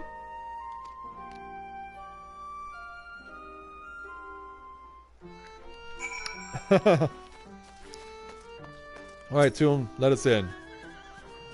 Tia Pack, thank heavens you're here. There's trouble in Leah Meg, terrible trouble. What? What is it? I can't see for certain, but there's a power welling up within. A terrible power. What? Could it be Anne Ladd? I'm going inside. If it's Anne Ladd, I'm the only one who can stop them. No, wait, just a... Confound it, I'm going with you. Yeah. We better hurry, cause, yeah. There's gonna be combat involved. If you go too, there's no guarantee you'll come out alive, but please go anyway. Go and help Tia Beck. So that we will do. So we'll actually be synced down 10 levels for this challenge.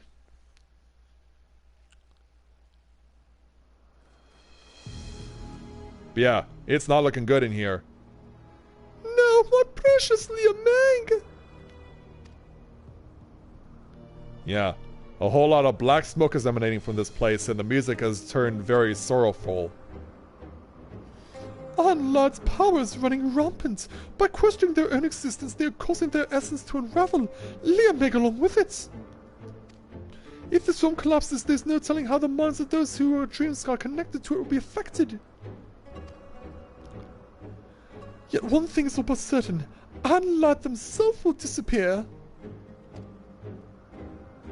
No, they're my friends. I can't let that happen. Please, please help me help Anne Ladd. We'll do what we can. Yeah, we got a job to do. Yeah, and speaking of Anne Ladd, there they are. When I was thirsty, no one gave me anything to drink. When I wanted to play, they drove me away. I just wanted a friend. Wanted someone to tell me that I did well. But everyone treats me like a plague. Yeah. Hopefully we can turn that mindset around for you. I shouldn't have been born.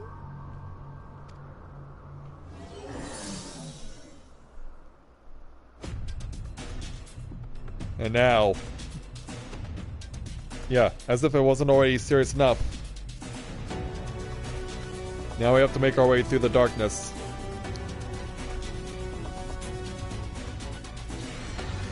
Yeah, this beautiful mashup of various fairy tales has revealed its dark side. Thankfully it has nothing to do with the Queen of Hearts. Yeah, we gotta go to 6 different spots on the map. To think all this came from Man That's Heart, yeah. We have to find them! And so away we go. Starting over here on the right. Have to interact with this clouded dream. We can't fight it though. So how do we do this? We use Ezel and their extraction process. Now they'll go ahead and deposit it over here. And then Tyr will make it manifest. And away we go.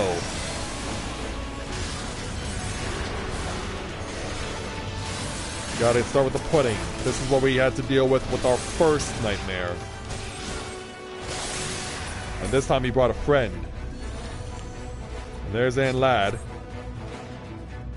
I can't control my power, it says. Yeah, we try and get close, but it keeps getting further away.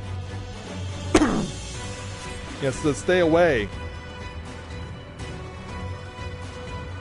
Now we gotta run over here to this house. We gotta run over to the gingerbread house. Give Hansel and Gretel a visit.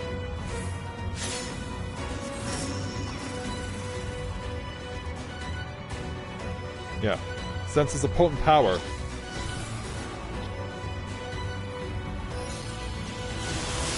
Yeah, 2 more nightmare puddings emerge. Yeah, pardon the pun, but this is definitely grim. If any of you picked up on what I was saying, well done.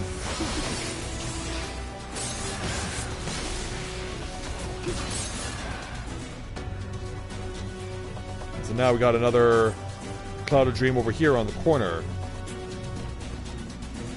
Underneath the playground. Wait for the cue, and go. Pull it out. And then Tyr, go ahead and do your thing.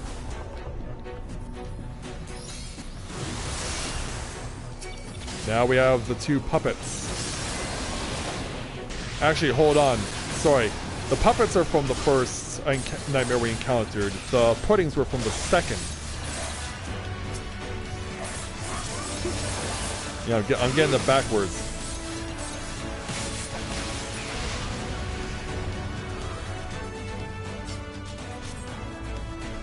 Yeah, time to continue on.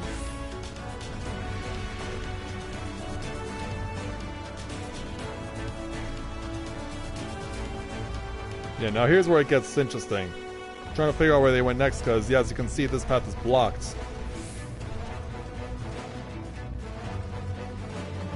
So where do they go? Well, how about over here?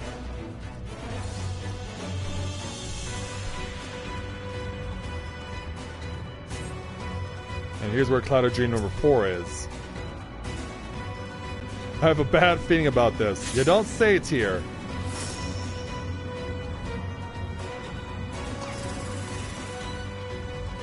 Burning Sextation. It's the nightmare from Raktika.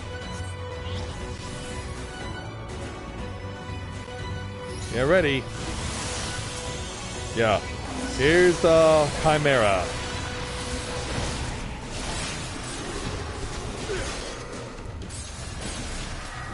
Now we stunned you. But now you're chasing me with your stuff. And that's not all. Yeah, turn that thing off, you.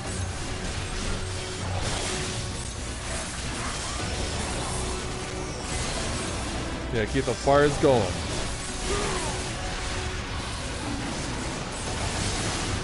Alright, there we go. And the chase resumes. Yeah, we see you.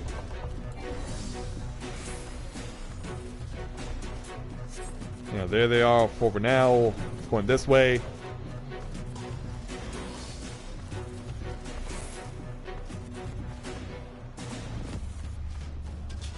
Over to Clouded Dream number 5.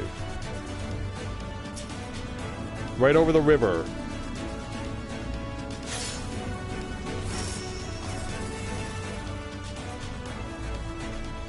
Yeah, I was inhabiting the slide. But we can't let this nightmare slide.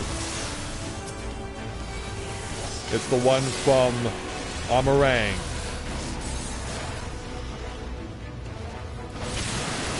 Yeah, also, that hurts. Yeah, sadly, we now have to free these two before they get killed.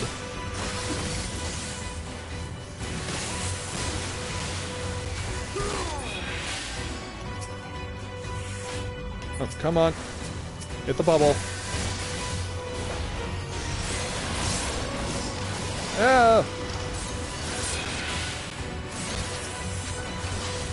Yeah, you gotta be careful where you aim that.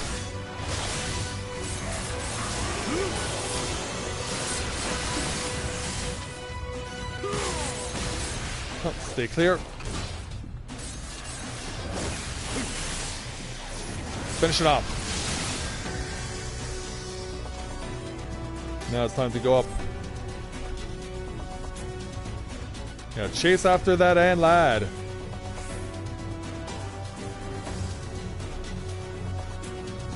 What will we see when we hit the summit? Yeah, hold on, ant lad, we're coming for you. We push the 6th and final nightmare. Just wants to disappear, they say. I'm afraid we can't do that. Ezreal, do what you can. Like 1,000 knives slicing and stabbing. Is it that bad? Let's find out. Brace yourselves, this is the mother of all. Let's see what it looks like.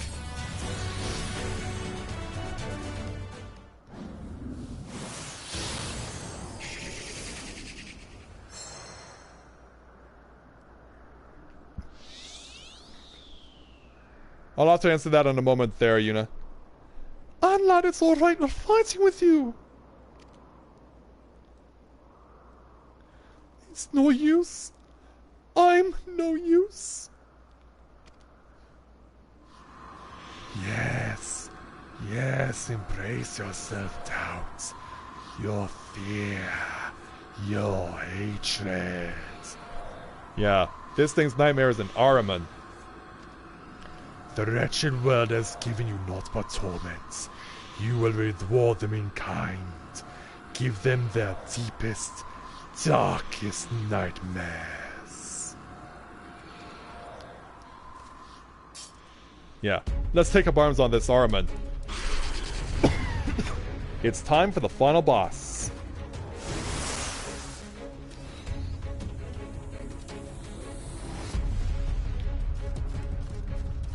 Yeah, we see you. Yeah, let's send you back to All Saints Wake.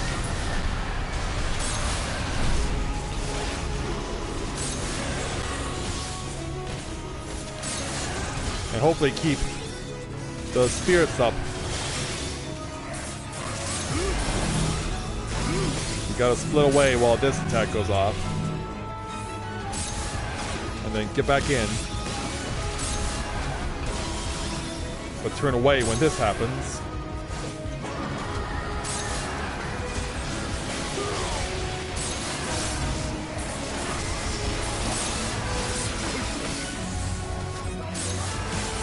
And we got a little nightmare going. which we have to turn away from.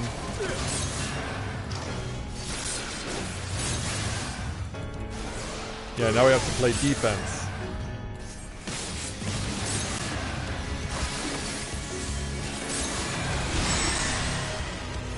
Yeah, this is gonna hurt us, but we have to take all the pain that comes with it.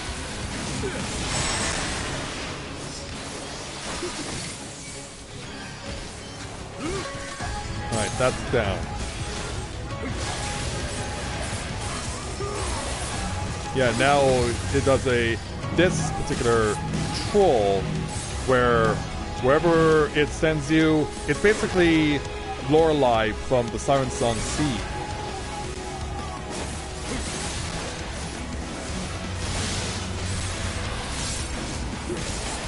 Take that, you. Now, stack mech on that lad.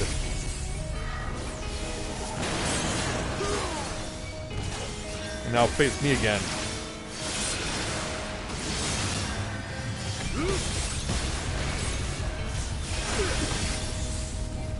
Oh, gotta turn again. Let's go. The Dragonfire dive, but oh. Thankfully I have this on me.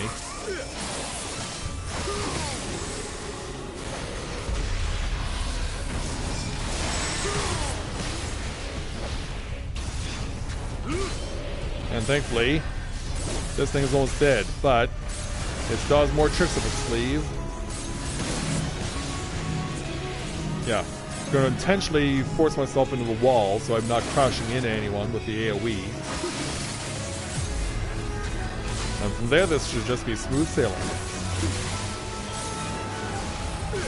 But one last stack mech for good measure. But he never gets it off. We won. It's over. You're free now, Ann lad. Yes, you are.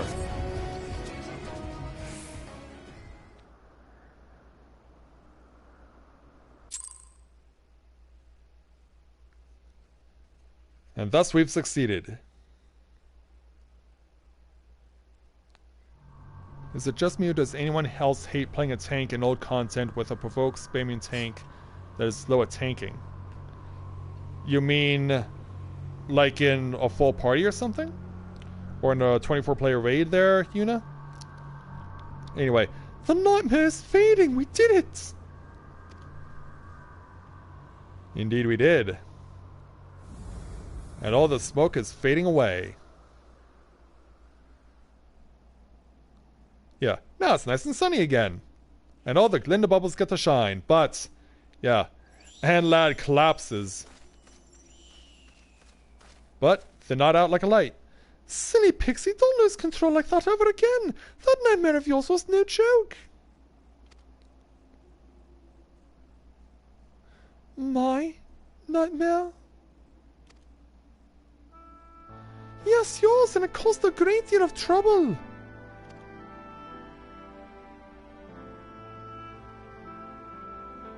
Yeah, can you look at us? I'm sorry. All we're gonna go to apologize, but don't you think you have something else to say to Shinji? He's the one who vanquished your nightmare. That we did. I was dreaming that I was imprisoned alone inside a great castle. I was so lonely and scared, it was so terribly silent. I felt as though I was losing myself.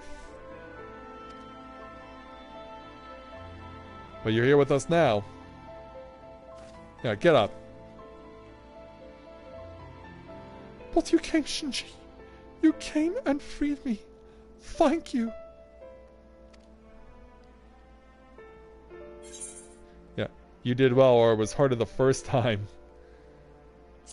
Well, it wasn't that hard.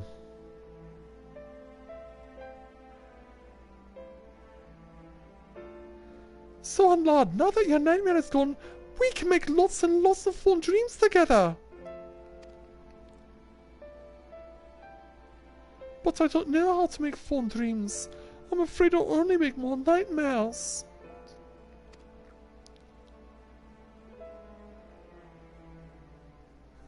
Look, it's true that you're a little different from the rest of us. It's true you have a few things to learn. But there's no need to rush. Just do what you think feels right and all will be well. Even if you do end up creating a nightmare, there's no need to fret. Ethel here will make short work of it. Yeah, won't you? Just so. I only ask that you don't keep the dreamer for yourself. And if that happens, we'll just fix up the nightmare, add a pinch of pixie magic to make it fun again. Did you know, lad? Like a rainbow that appears after the storm, no dream is more beautiful than the one you see after conquering a nightmare. So I want you to fly tall, because you're one of us, a proud pixie of Il Meg. That's right. Rain, hail, or shine, the kingdom of rainbows is your home. Here you can always be yourself. That you can. And with that, the gate is closed. I can be myself. That's right. Yeah, look at him smile. So much so... more Glinda bubbles! Yeah, look how many Glinda bubbles we've got now.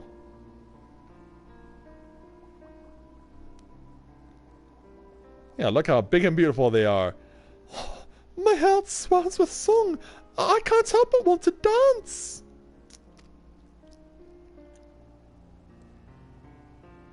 Yes, that's the way. Do as your heart beats you and dance. Dance with me. Yeah, and this is how pixies dance.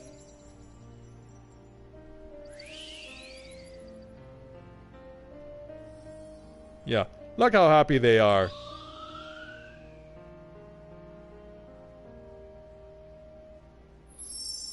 Yeah, and that is something else for us too. Yeah. Gonna burst the Glinda bubbles. But why? Well, there's actually a good reason for it. Say hello to what 100% completion looks like in the Dream Spinners quest line. When I first saw this with Mathia, when I first did this with him, because he's the furthest most progressed on this storyline, I was just like, oh, wow. This literally kept me up until 4 AM the day I pulled it off, because I just could not stop obsessing over this place. Good heavens! It's beautiful!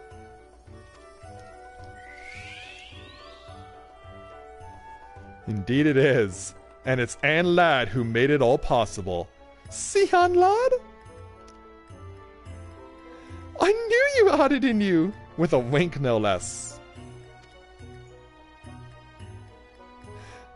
This is what it means to have fun. I never imagined it would feel so amazing. Indeed it does. Yeah, dance to your heart's content, you two.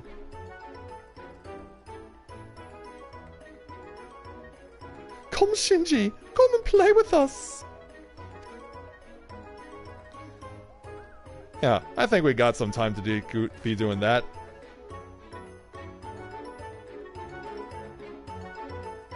And so we go to see the fruits of our labor.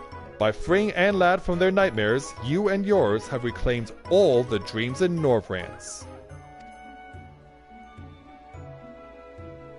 Forever young and carefree, the Pixies shall rollick with their guests in Leah Meg, this night and all the nights to come.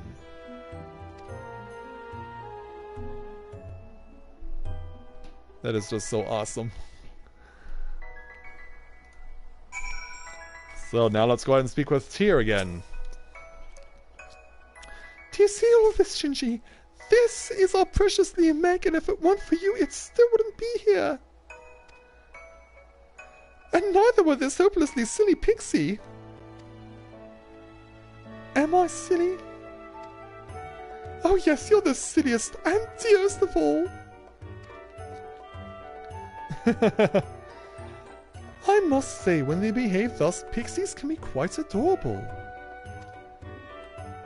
Yeah, perhaps they should follow our old friend's example. From here on, Shinji, I'll continue watching over Liam Meg with my friends. We'll revel and frolic and make sure that the garden is always filled with fun. And though while different our accounts may be, I count you among the very best of friends. So please come and visit us often and play with us. Why don't we turn him into a leafman? That way he can stay with us forever. It's like, no, you don't want that. Lad, if there's one thing you must never do, it's lay a hand on Shinji. Yeah, or else Titania will have your head. Alright, if you say so. Right, I shall assure everyone outside that all is well again. Let's return to Leader Laurent for now.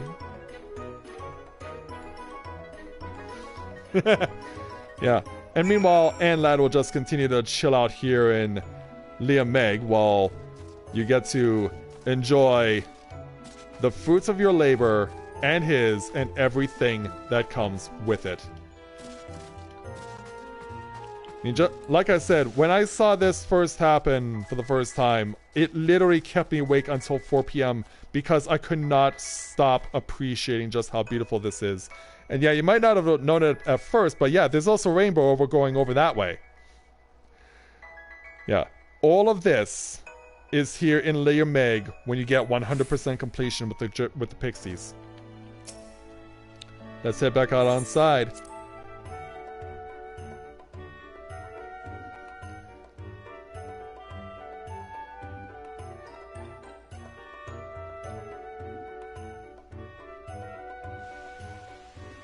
So as we head out where it started to rain, let's speak with Tyrbeck to complete the quest. I've told the other pixies about everything.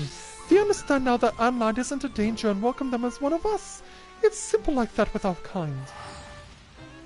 And though we've restored Liam Meg to its full splendor, it doesn't mean our work is done.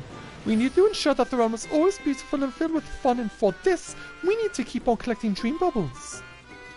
I hope that you'll continue to lend the dream spinners a hand, Shinji, for the fun and happiness of pixies and mortals alike. And so with that, we'll take the experience, but even though we're on level 80, we're not going to get it, but we will get 3,215 gil. And thus completes the 100% completion quest for the pixies. And our reputation has increased to Sworn. You receive an experience point bonus upon completion of the Pixie Tribe Beads daily quests. And we now have a wider selection of wares from Jewel Ul. And we also earn the achievement Forever Young, which, when achieved, also allows us to get something else. The title Sweet Dreamer. So yeah, we can continue to take quests from Ul-Ni, and it will allow us to have our meter continue to build up some more. So yeah, we're not quite done with the pixies just yet. I want to at least get maxed out on Sworn so I can see what happens after that. But so with that taken care of, I'm going to make a quick beeline back over to Lila Laran, because there's still stuff that we need to catch up on. And I guess taking a mend wouldn't hurt either. Alright, so go ahead and do a switch. Because next up we're going to go and meet up with Corinne, because we've gotten her newest level 80 available.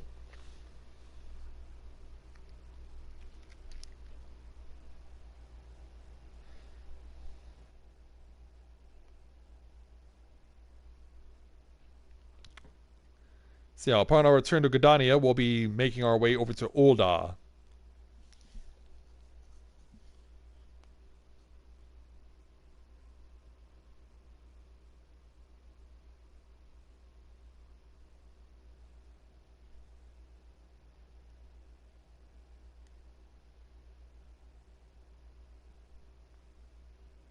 Yeah, of course, we know that it's Gridania, so it's going to be insanely busy.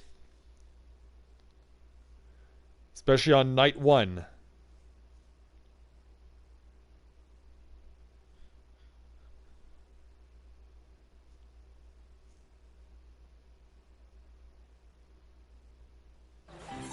I was about to say, wow, this is really taking a long load. Alright, so since Corinne has got... choose for me. Yeah, decisions, am I right? Okay, where's my... 440? Oh. Insufficient armory space, huh? It's the rings, isn't it? It's always the rings. Yeah, it's always the rings.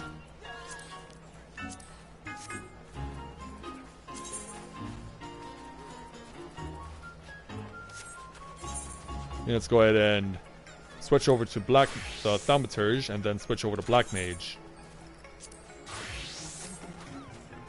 Alright, let's head over to Ul'dah.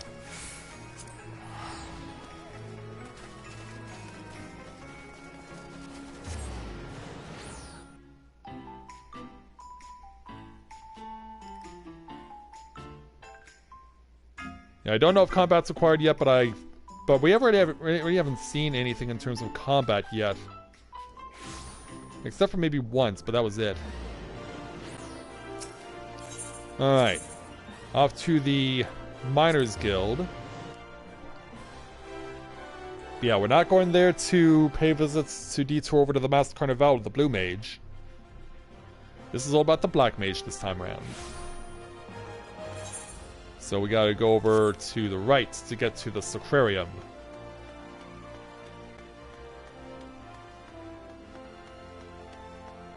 And here we will find Lalai, the person who's basically been the prominent face alongside Nonomeda, the person they work with.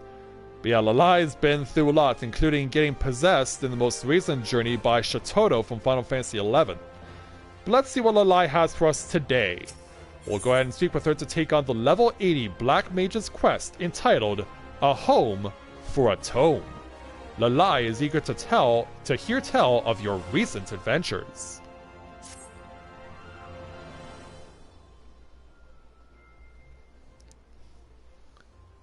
Hello there, Lalai. Welcome back to these halls, Corinna the Black. I sense that the dark powers in you are ever burgeoning. Pray tell, where have your travels taken you since we last met? I can tell you where they last took Shinji. I traveled to a world flooded with light, or I felt a great mage in battle. Let's go with this one. Yeah, let's tell you all about it.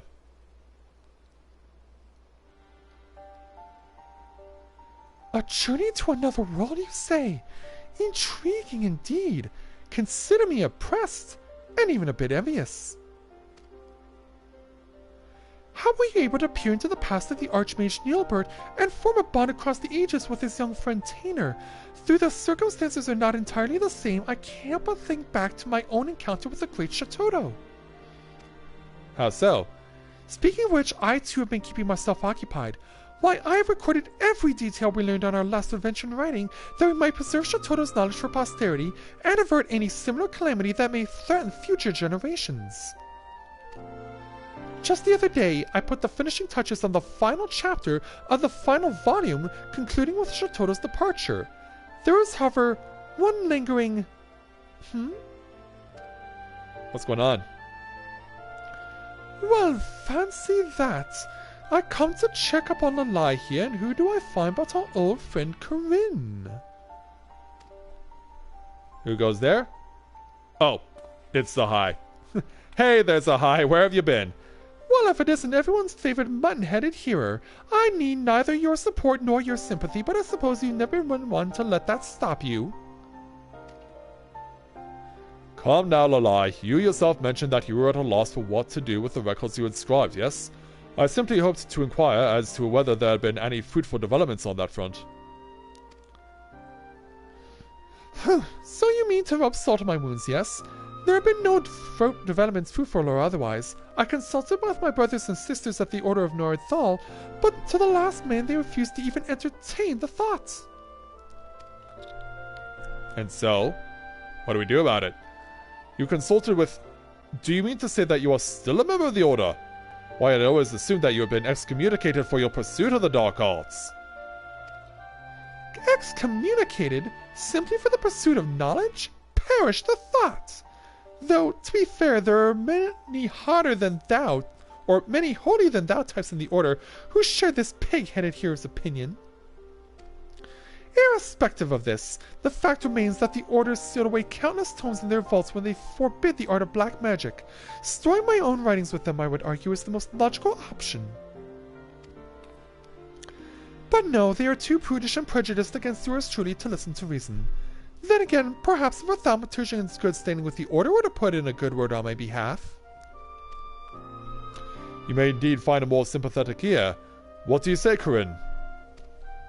I believe we can help. Excellent! Then let us hurry to the ossuary and see if we can't convince that insufferably stuffy Yayake to see good sense. Alright then. Yeah, off she marches. A moment if you please, Corinne. To tell the truth, the question of where to store her records is not the only matter that concerns me about Lalai of late. Why is that? Recently, I cannot help but feel that the etheric power within her is shifting, warping in ways that I have not felt before. As for why this is, I cannot yet be sure. So we discover more. Pray look after her, will you? Something to look forward to at level 90 should it come to that. Yeah. Until we can meet again, Sahaya.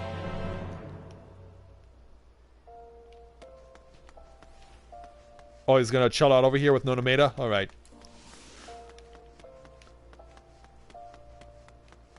Then let's be on our way to the ossuary at the Thaumaturge's Guild.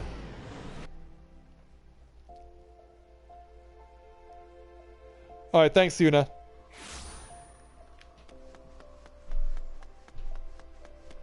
Let's head on in and speak with Yayake.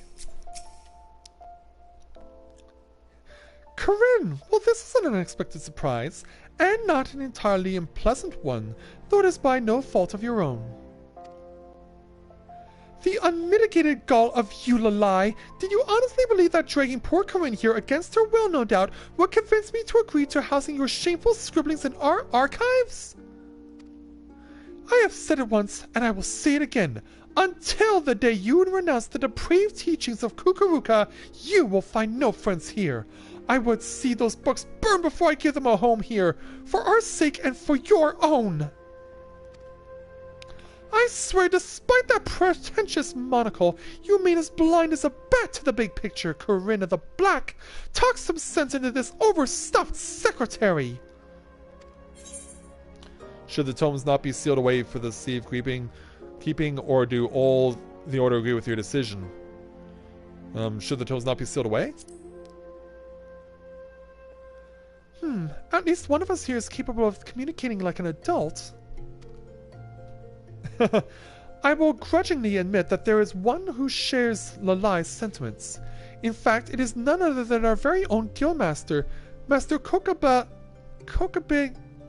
What was the name again? Yeah, there were 5 of them. Kokobuki! Ha! It does not surprise me in the least. Come, Corinne, let us present our case to someone wise enough to understand it. Yeah, sorry there for the trouble there, Yayake. Yeah, Kokobuki and all of his brothers. I was wondering who might be behind the screaming and stamping that echoed all the way to this chamber. Sister Lalai, was it? Yes, it is true. I find myself rather convinced by the young lady's arguments. It is all but impossible for us to prevent any and all from studying the dark arts. Why then not keep this dangerous knowledge close at hand, where we keep an ever-watchful eye on those who would pursue it? And yet I fear that my own view is not a popular one, and my power to influence the others is far from absolute. And so I would offer a proposal. Let us state our case directly to the head of the order, to Prioress Dulala herself, that she might pass judgment. Well, it's been a long time since we saw her. Yeah. To the person who actually put the plans in motion to revive the Sultana, you and Lalai shall argue in favor of accepting the tomes, and those opposing shall argue against. Should all go well, the Prioress will agree to the proposal and the tomes will have a safe home. And yet the plan is not without risk. Should your argument be less than convincing, there remains a chance Dulala may expressly forbid any further research. Why, if she is in a particularly foul mood, your very place in the order may suddenly become quite tenuous. Ha! As if there's a chance my words could be anything but persuasive. I accept! Pray summon the Prioress at her earliest convenience! Yeah. Well, that settles it. We best hurry and prepare our argument, out of our enemy's earshot, of course. Come with me, Corinne! Alright then.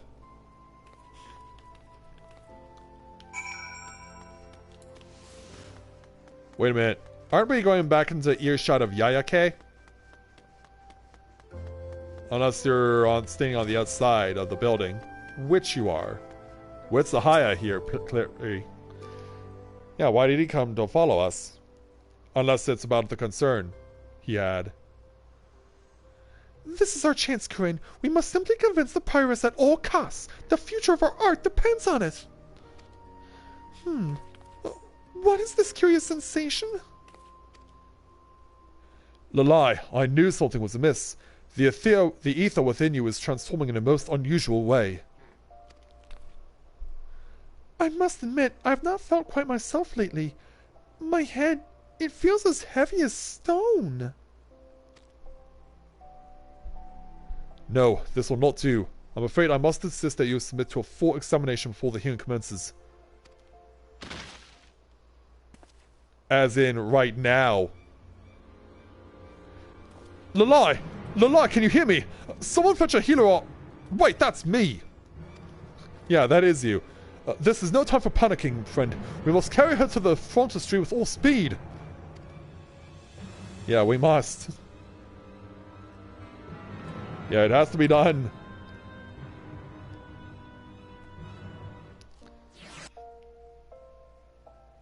Yeah, in fact, it looks like we've been expedited right to the frontistery, aka the Alchemist Guild. Yep, that's exactly where we are. Wow, that didn't take long. Sahaya? Like, geez, man, wasn't expecting that. I fear it is as I suspected. The etheric balance within her is broken down entirely, and unchecked energies are now eating away at her from within. Hopefully it didn't have anything to do with Shatoto possessing her. I can only assume the playing host of Shatoto's memories has put a terrible strain on her, one from which she is yet to completely recover. Yes, it would seem that her mind and spirit are in mortal peril. I have never witnessed this degree of etheric imbalance before. I do not suppose you have. Actually, we have. I saw a world consumed by light, or I saw a man transform into an unholy abomination. Yeah, a sin eater. I see. I can scarcely imagine all you have witnessed in your travels, but an imbalance of ether, similar to what I observe in Lalai, would appear to be behind the phenomena you describe. If we can assume that the memories of Shatoto taking up residence in Lalai's corporeal form stimulated her etheric flow, causing it to shift violently in an astral direction, then it only stands to reason that we could restore balance by introducing a counteracting umbral aspect. By the 12, I think I've got it! And yet the process will not be quick nor easy. I suppose we've no choice but to ask Master Kokabuki to delay the hearing. Delay the hearing? Have you lost what little wits you had? Why, if word got out that my condition was the result of my pursuit of the dark arts, it would all but seal Yayaki's case against me!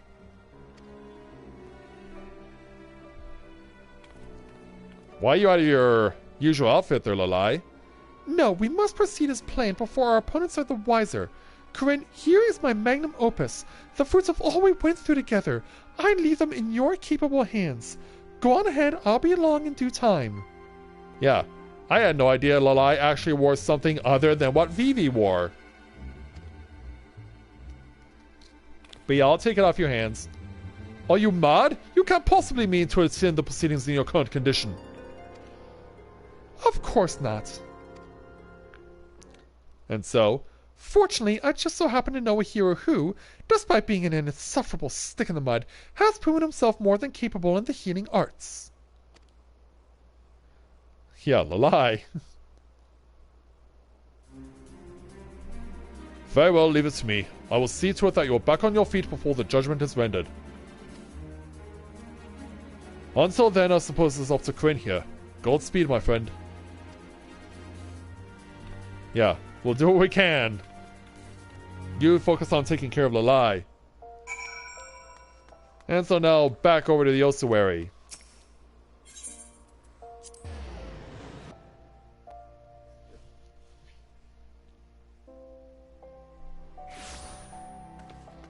Yeah, it's nice and quiet here in old, unlike in Gridania where it's jam-packed. So back over to Kokobuki. Hey there, little guy. Lalai will be joining the proceedings a touch late, you say? That is most unlike her, to say the least. She has entrusted her records to you?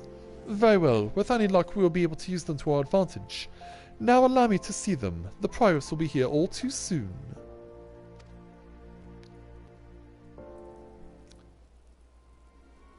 And so, sometime later... Hey there, Dulala, it's been too long. 5 years, no less. Lalai has not even the courtesy to arrive on time to the hearing she herself requested. I swear the woman's selfishness knows no bounds. I move that her request be dismissed immediately. It is for her own good. Her own good? Yes, it is as I suspected. You speak from your own experience, don't you, child? I recall that you two once took an unpopular position in support of your erstwhile Master Mumuwepo, one that earned you only the ire of your brothers and sisters. From the Colosseum? From the last boss of Halatali on hard mode? Really? Yeah, pot calling the kettle black? Mage? Yes, and what of it? I fought for a hopeless cause that in the end served only to isolate me from my peers. Is it so wrong that I wish to save Lalai from a similar fate? She must abandon this farce at once and return to her rightful place in the Order. To this I cannot agree. In the short time before these proceedings, I perused what I could of these tomes. In their pages are writ not only forbidden secrets of black magic, but accounts of astounding phenomena, the likes of which even I could scarcely imagine. Lalai conducted her research without the support or interference of the Order, and the fruits that research has borne cannot be denied. While our guild could not support 1,000 others like her, I see little to gain from stifling one woman's passion and forcing her to work within such rigid rules and regulations.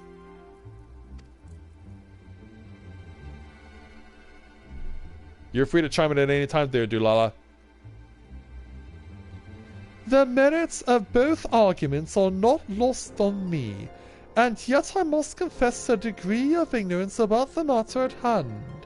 All know that black magic was forbidden in its role in bringing disaster to our world, and yet you still practice this art. Tell me, adventurer, is this magic as calamitous as the rumors say? It depends on who wields it and to what end or destruction too can bring salvation. Let's go with option number 1. We want to stay positive on this. If I understand you correctly, you would argue that in the right hands, even the art of destruction might serve the greater good. And yet, how are we to be certain that this Sister Lalai can be trusted with such potentially ruinous knowledge?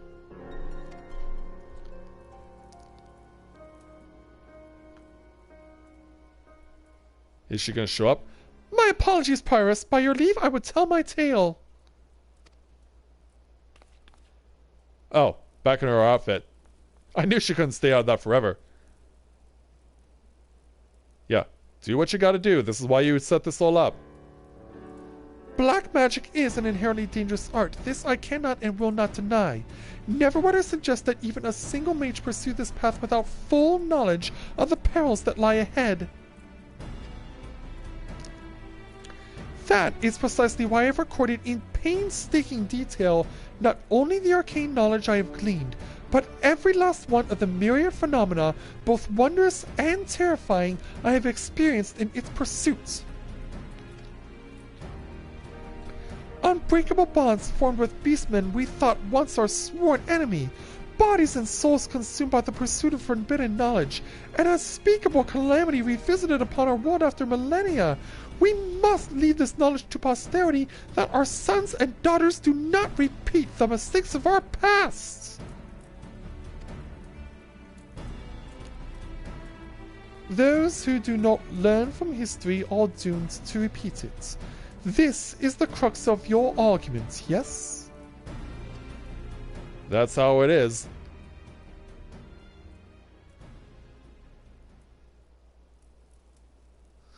Lalai focused so intensely. Very well, Master Kokabuki. I hereby order you to establish a research organization under the auspices of your guild to further study the impact of black magic. I also grant you permission to store the aforementioned tomes in your archives under the condition that Sister Lalai oversees them. Also, for those who are astutely familiar with Dulala, you notice that her hat is actually twisted 90 degrees? When we saw her wearing it in Heaven's Ward, she had the black and the white hat side of her hats on equal measure. But in this instance, only the black side is shown prominently in the front, and the white side is shown prominently in the back. I'm guessing this is because of what was being discussed. I'm not really sure. But yeah, she normally has her hat turned 90 degrees to have the black and the white shown equally. But yeah, it all worked out for you, Lalai. Understood. I will see that both the tomes and Lalai herself find a safe home within our halls. I'm still not entirely convinced, but if the Guildmaster himself is willing to accept responsibility, I have no reason to oppose. Yeah, we're looking at you there, Lalai.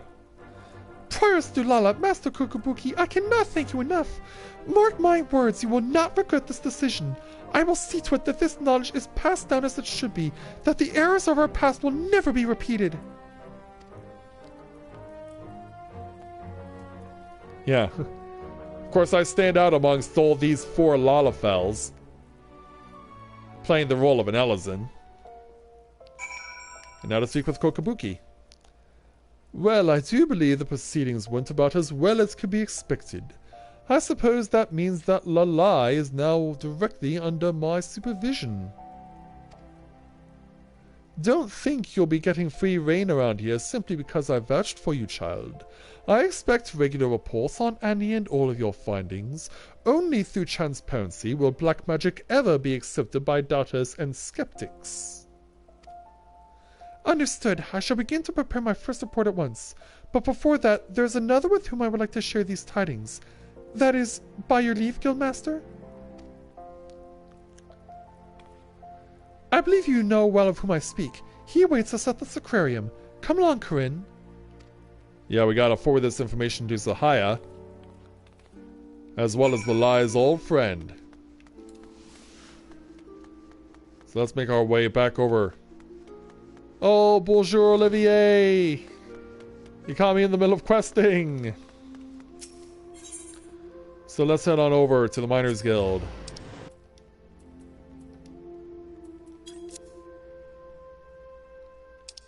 Was he trying to get a hold of me for a while? No, he only just did now.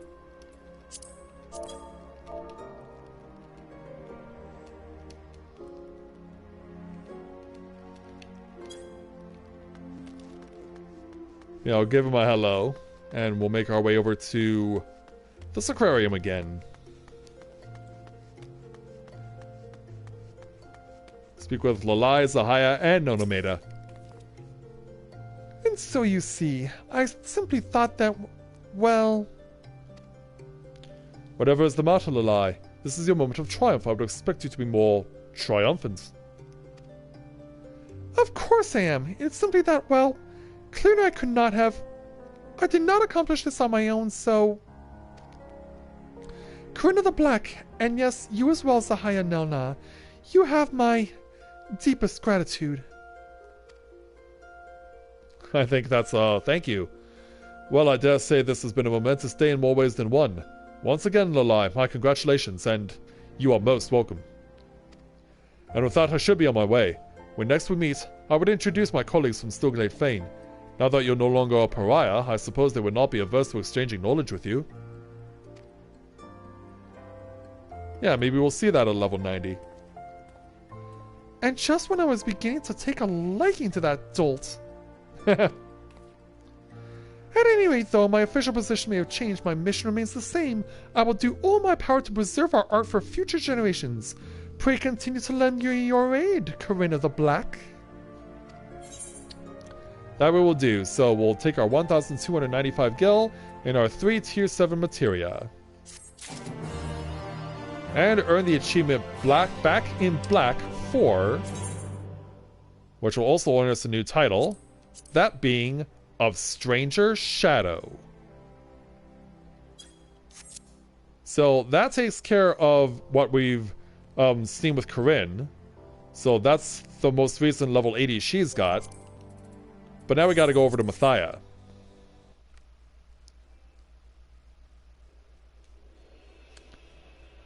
Yeah, we'll keep going until we show off everything that you guys have missed out on.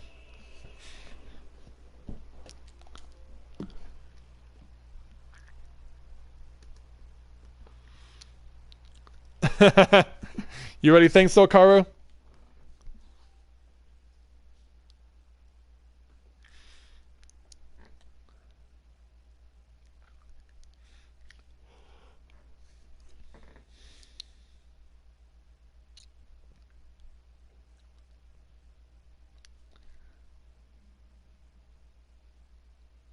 Yeah, of course, now we gotta load Mathia in, but thankfully for us, he's in a very convenient spot. He has to be here anyway in order to show off the next thing that we got to level 80. So, upon our return to Gridania, let's make our way over.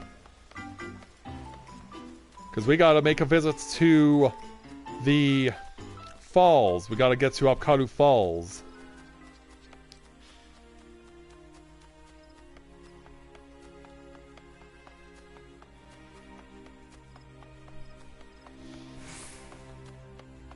We'll make our way there, and well, I guess I also have to, on top of that, switch again.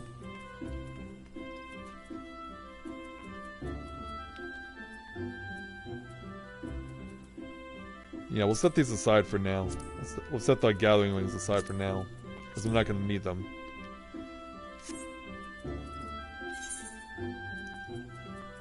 Yeah, let's go ahead and equip ourselves with our Ronkin Grimoire.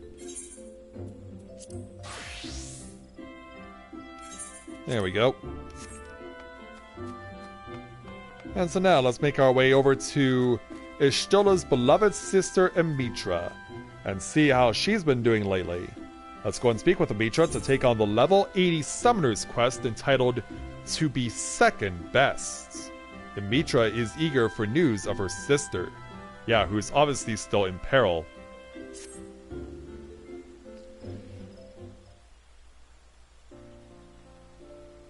Mathia, I was just about to contact the Science to ask after my sister, and here you are to provide a port in person.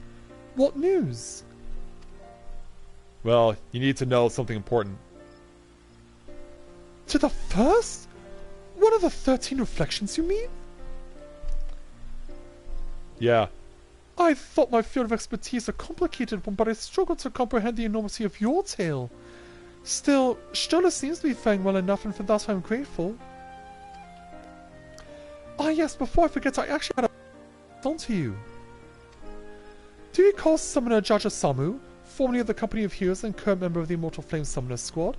He commands both an Ifrit and Titan Eagle, and is likely one of the more seasoned. Well, I'm sure you remember. Actually, I don't. He is in Gridania on leave as it happens, and asked me to direct you to the Colon Canopy should you stop by for one of your unpredictable visits. I really wish to consult you on some private matter. It would be kind of you to lend him an ear if you have a moment or two to spare.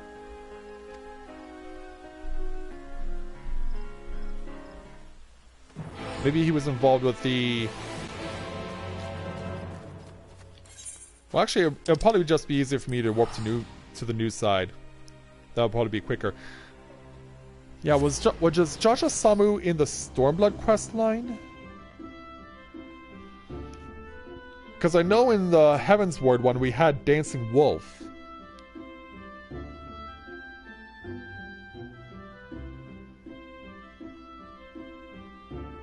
Yeah, there was that quest with Shatoto in person in Final Fantasy XIV was actually like 6 years ago.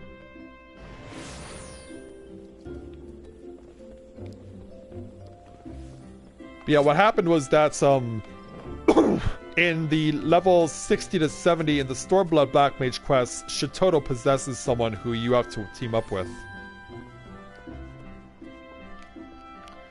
Alright, here's Jaja Samu. Bloody hell, I was just thinking about you, and there you are. Mitra had a word on my behalf, I take it. Well, let's not stand on ceremony.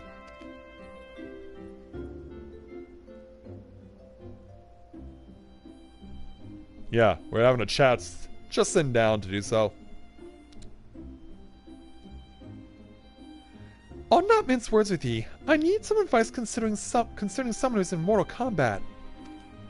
They tell me you're a special nature what prevents Primals from enthralling in your mind.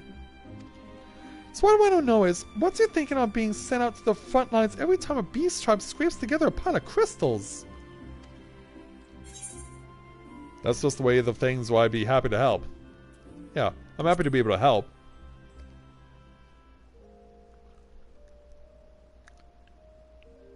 So you just see it as your rightful place? Folk need your help and you've been blessed with the means to help them?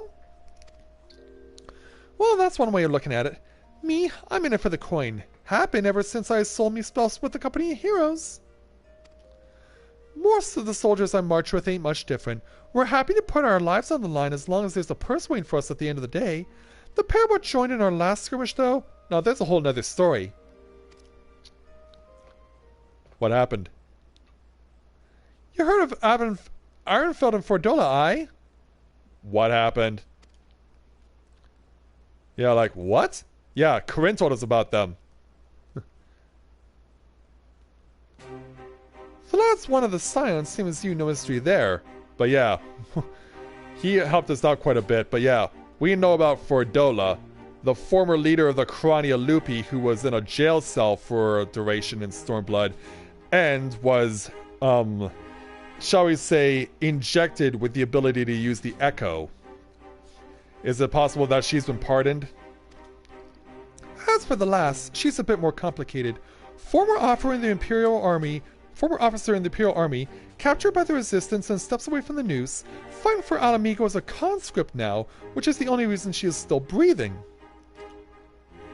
So this is what became of her. Barely more than sprouts to both of them, and they were both deployed with the Flames to assist with Down and Ifrit. He returned? From what I hear, they share your resistance to primal influence, and that's why the whole reason they had the dubious honor of standing in the thick of the flames.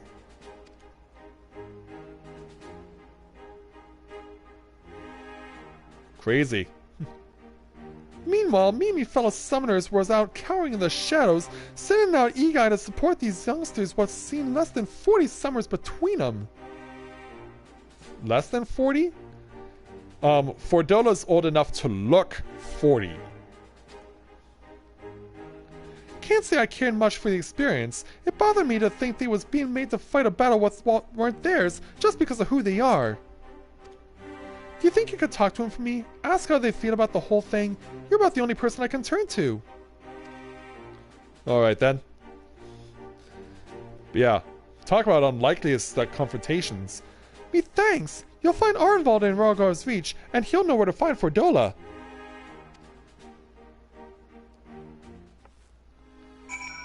Of course I do there, Elizabeth. Yeah, of course I still got them. But I've been thinking that I should make it a point to actually document when or which milestones were achieved in which streams. I should make it a point to go back through my catalog once I get an opportunity. There is a long weekend in Canada when Valentine's Day takes place, so perhaps it would be a good opportunity for me at that time to go back through my streams, chronicle them, document them, and see where I achieved my various milestones with the various jobs. Oh, they're over here. Or at least Arnvald is, with his old Mikote friends. Hey Arnvald, it's been a while. Mathia, I had heard you returned. What can I do for our honored champion? Well, I need you to tell me about someone. Shorjamu said that. Aye, we joined them against Ifrit, but I thought him more annoyed by our presence than concerned for our well-being. Why don't I save you some time and include Fordola in this conversation? We could visit her in a cell over in the city. Oh, she's still... Oh. She's pulled out to do dirty work and then sent back to her cell when the job's done. Yeah, I guess she hasn't been officially pardoned yet. Meanwhile, yeah, it turns out... yeah, she's hard at work trying to keep herself fit. Yeah. Hey, Fordola, Corinne's friend is here.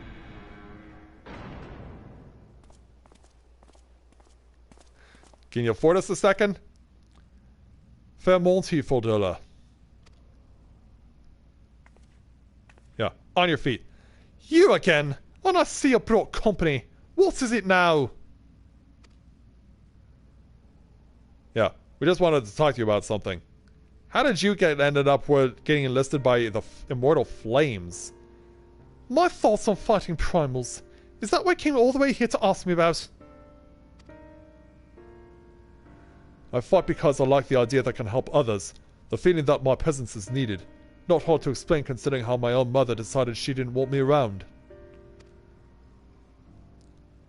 And then there was that nightmare of the waking suns. Abba and Oli gave their lives to save mine, and I strive to be the sort of man whose life was worth saving.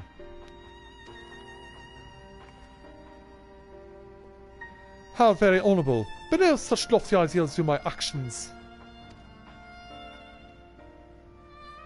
My own will doesn't come into it. Fighting was part of the deal when they conscripted me with the other convicts. I follow orders and I get to live, and if I died on the battlefield, no one would shed a tear. Don't say that. You think I'll be glad to see you killed? Huh. You'd be about the only person who wasn't. And what about you, hero? You're usually the first one they throw into the Dragon's Maw. Let's hear what battles you've been made to fight. Oh, let me tell you. I was summoned to a world drowned in light, or I was joined the struggles of a man seeking to save a companion. We always go with option number 2.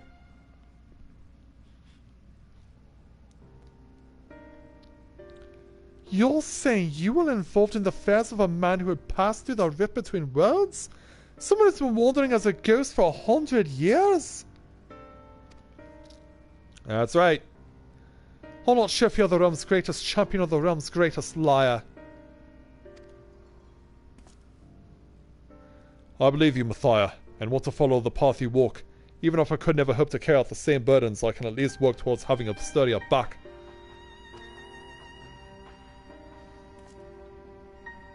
Speaking of burdens, you know a little something about that, don't you, Fordola? You weren't fighting for yourself after all, but for your comrades. We are not so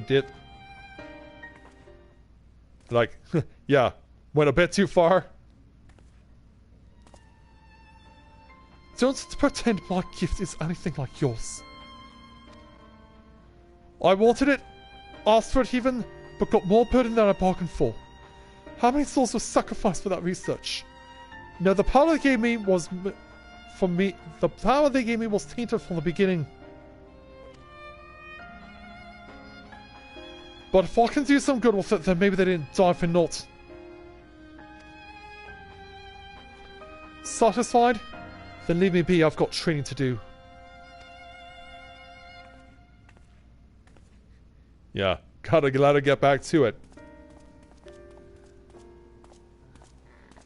Thinking we never see her again, she ends up in the Summoner's storyline of all things. That is crazy.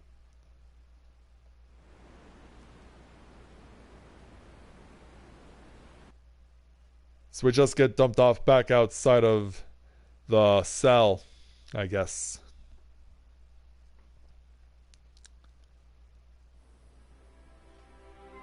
Yeah. Hey there, Arnvald. She still smells like a chained dog. Amidst all that growling, though, she gave us a glimpse of her true self. Enough that I'll know when to lend a shoulder, even if she wouldn't let me see her suffering. Now, don't be getting the wrong idea. Same age, same homeland. I can't help but care a little about what happens to her. Yeah, you're not thinking of hitting on her, are you? Anyway, I have my own training to think of. Give my regards to Summoner Judge Osamu. Yeah, until we meet again there, Arnvald. Back to Gridania.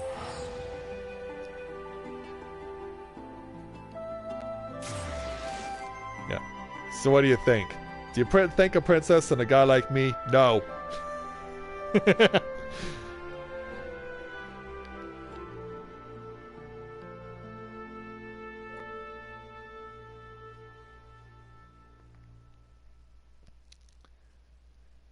So yeah, we'll take our load time and get back into Gridania as quickly as we can.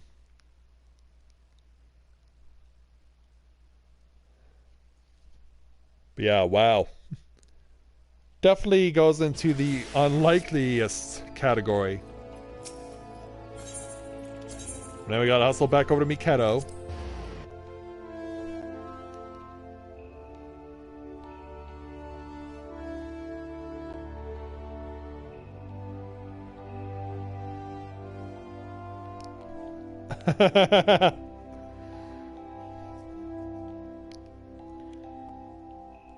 Well, if the expansions have taught us anything, stranger things have happened.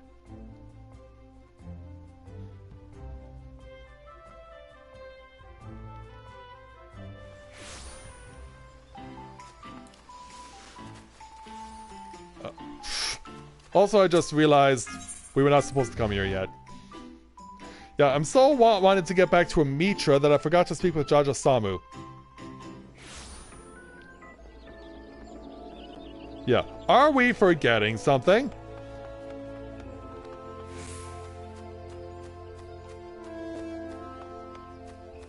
Yeah, I want to give the news to Amitra, but we gotta talk to Judge Osamu, give him the news first. You've been to see the two youngsters, then? That's right. And this is what happened. So that's the way of it, eh? Well, I shouldn't be surprised considering the example they've been given to follow. And now that I know how they're approaching these fights, I can adjust my own tactics accordingly. One's passionate and the other's reckless, so they both need some watchful support. I'll do what I can to stand in for ye, though I doubt I'll ever replace ye. Aye, they call me the second best summoner in Eorzea. How's that for humble? Right, I think it's past time I was on my way. Give me best from Amitra, Mathia, and thanks for human me request. Now we can go speak with Amitra. Yeah, my enthusiasm is getting the better of me.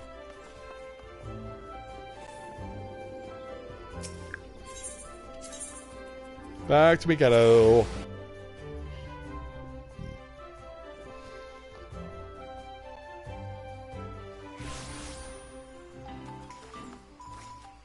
I guess the loading time is starting to lessen because it's now later in the evening. And so not as many people are participating in the event.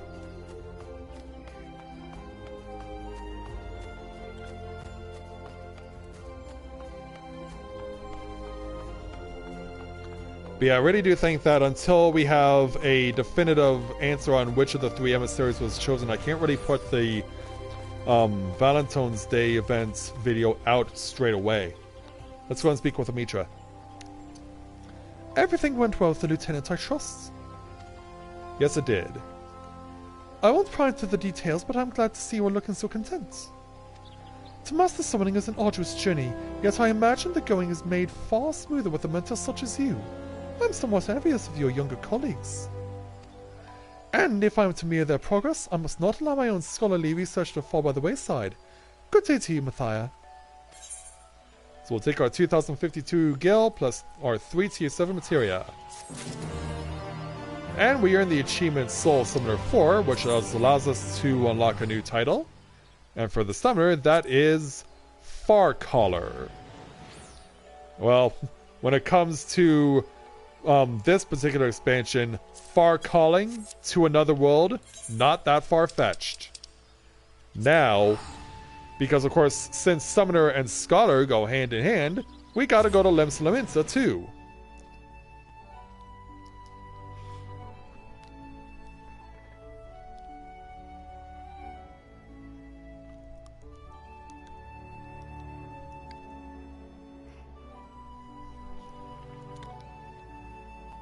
Well, if we know anything as well, Limsa will be just as busy as Gridania is tonight.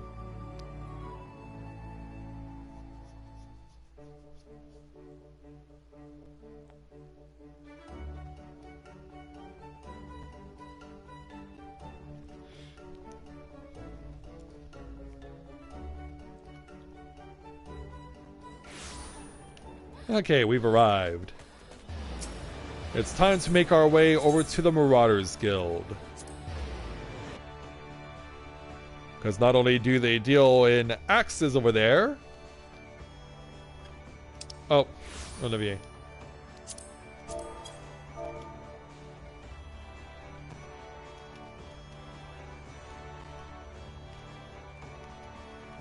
Just doing job quests.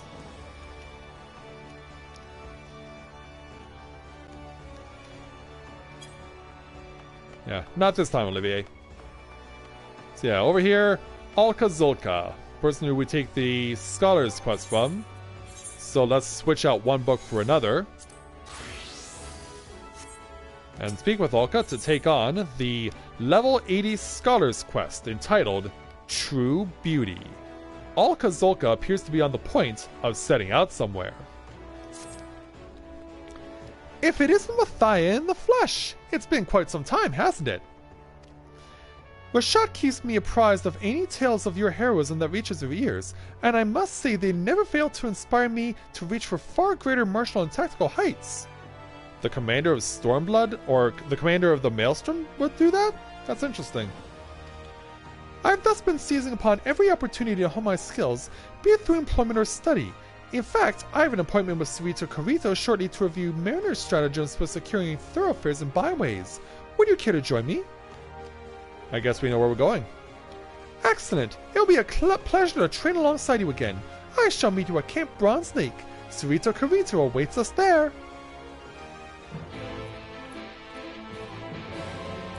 And so with that, to Upper Lano.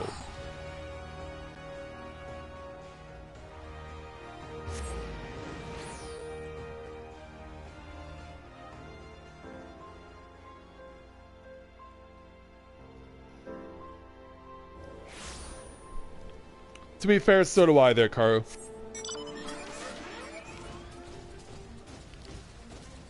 Primarily because White Mage is much easier to understand and do healing class than the other two.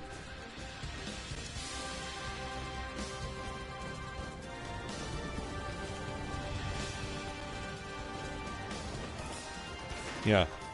You wanted to meet us in the middle of a thunderstorm, Sarito? Well, let's find out what's going on with our little Tomberry friend.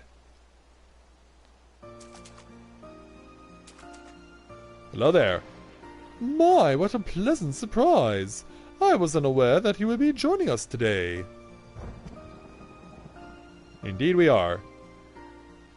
Heavens! Is that Mathia I spy? Yeah. And our little black mage Tomberry friend Satoto has arrived too. Satoto! A true pleasure to see you! Have you come for the exercises as well? Of course. It may have been well over a millennium ago that I began my studies, but I'm still a student with much to learn. Though I am somewhat hampered by the small matter that is my inability to summon a fairy whilst trapped in this grotesque form. You are hardly grotesque, my lady, and I'm confident that there is some way you might once again call forth a fairy. We need only find a way to tap the royal marine spirit within you, come hells or high water! Let us hope you are right. Yeah, well, what shall we do? Doubt not that he is. But first, given how rare this opportunity is, might I suggest that we begin by asking Mathia to regale us with tales of his recent endeavors. There is much we might learn from them. Oh, there is. Yeah, what shall I tell you about today? Giot's growth or Lammet's journey? Yeah, choice between one dwarf or another. Well, I think we should talk about, since these are scholars. Yeah, it won't help them to learn about a white mage. They need to learn about someone's personal developments. Lammet, and then Giot. I'm so proud of them. Lammet's drive to save her sister no matter what it cost her. It reminds me of my father. I can scarce believe you traveled to another world entirely. Were it anyone else, I would doubt the veracity of their words. But I can only envy you. You must have gained much insight into the nature of our own star. Indeed we did. The concept of Stoneblight fascinates me. Highly contagious, transforms the body. I cannot but draw parallels between it and the Nemean Plague. What were you able to discern about the magic utilized in curing it? Well, quite a lot actually.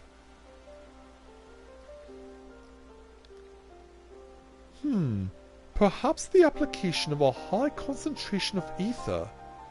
But how? Might crystals serve to amplify?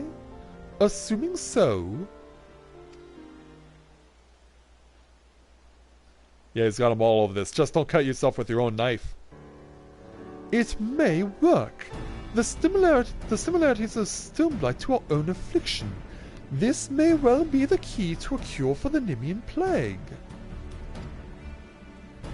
You mean to say that my body and my ability to cast healing magic could be restored? Precisely. It will be a complex process involving trial and error, of course, but I assume you are interested nevertheless? Indeed. Very good. Your assistance will hasten the process considerably. Satoto, I would have your aid in preparing the experimental compound. And as for the rest of us? We will require instruments that allow for a higher degree of precision. Olkazorka, you must consult with an expert goldsmith to procure suitable supplies. Yeah, leave it up to us. And as for Mathia? I believe we might make use of revival roots as well, though I know of no better source than the aged treants of snake bolts. It will be something of a walk, I realize, but can I entrust this task to you? Oh, of course.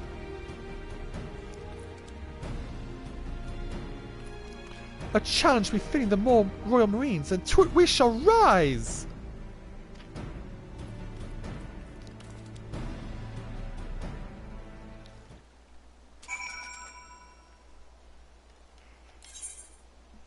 Alright, so we gotta go to Snake Molt then, which is in the South Shroud.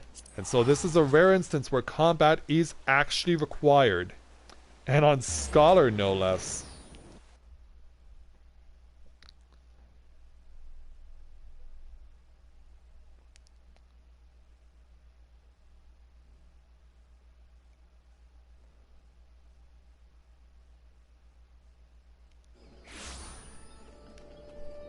Alright. I guess in this instance, well, first I gotta do that, and then bring out my 445 Scholar. And now off the snake molts.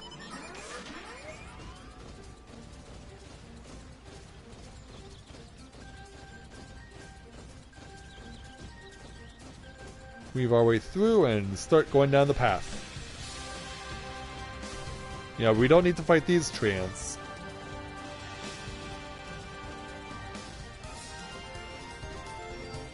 And not surprisingly, now that it's 11 o'clock, the yawns are starting to kick in. But I promised myself that I would see everything through to the end. I would show you everything that you guys have been missing since I last was with you. Alright, Eos, come on out.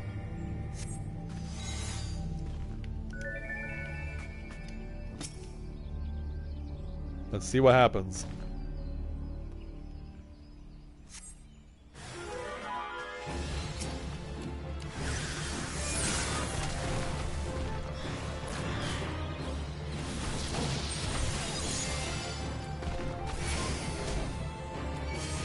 Oh, back off.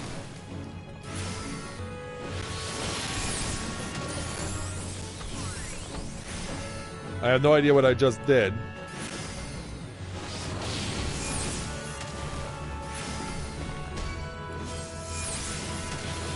This guy really likes to use his AoE attacks.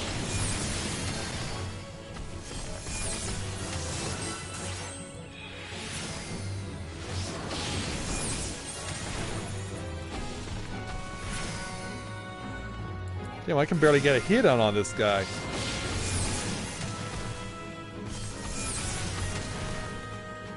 Oh, this time we got a switch. And this time we got hit.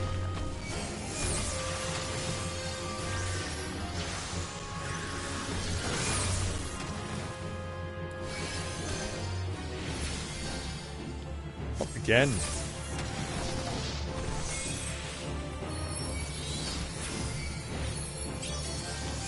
Oh, again.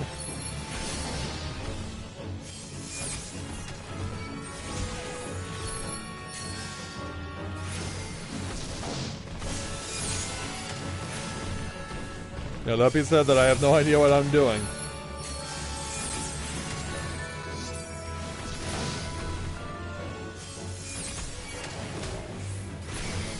At least I'm getting the damage, and that's what matters.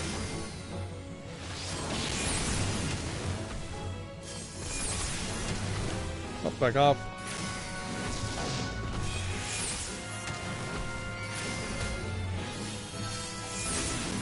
It's down. Take it back to the Wanderer's Palace.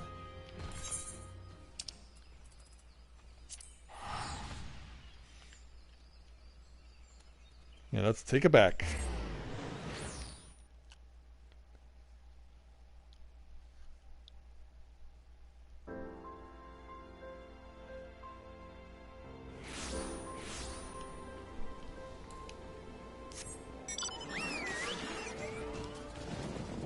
Alright, away we go.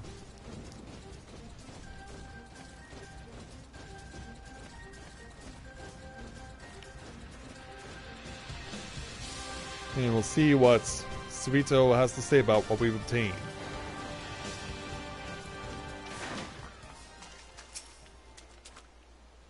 Were you able to procure the roots?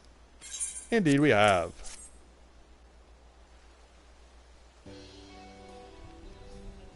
Yeah, here you go. Thank you. I expect this will be sufficiently potent. Now we only need to wait Orkozorko's return and... Speaking of which... Exhausted, are you?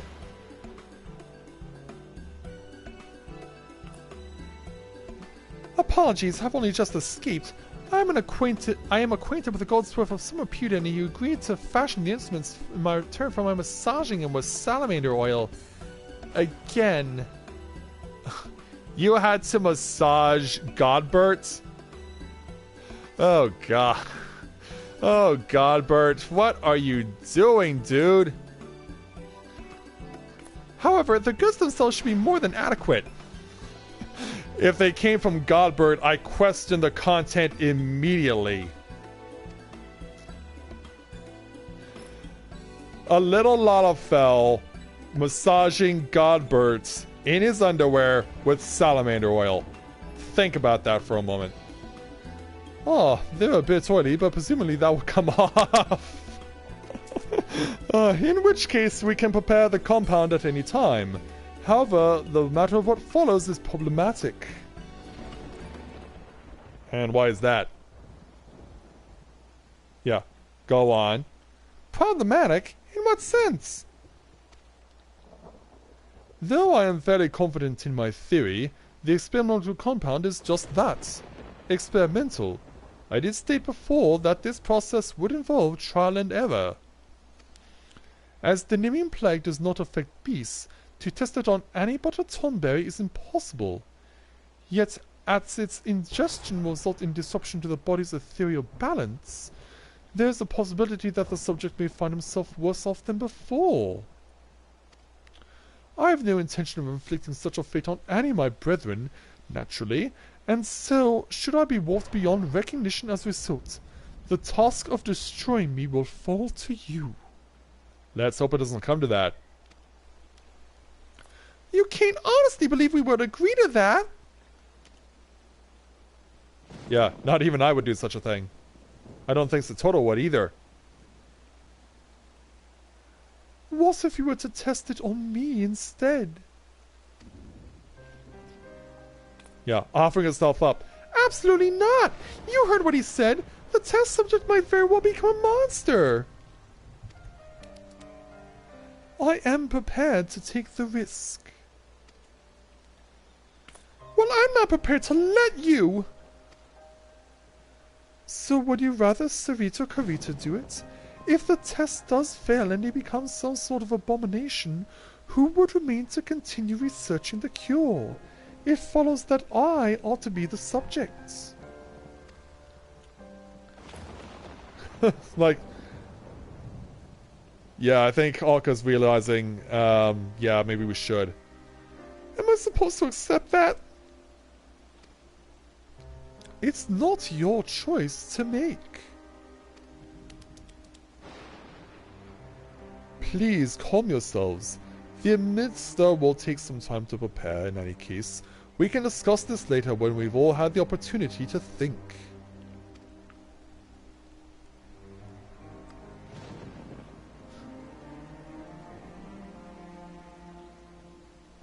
Fine, I will do my thinking elsewhere if it's all the same to you.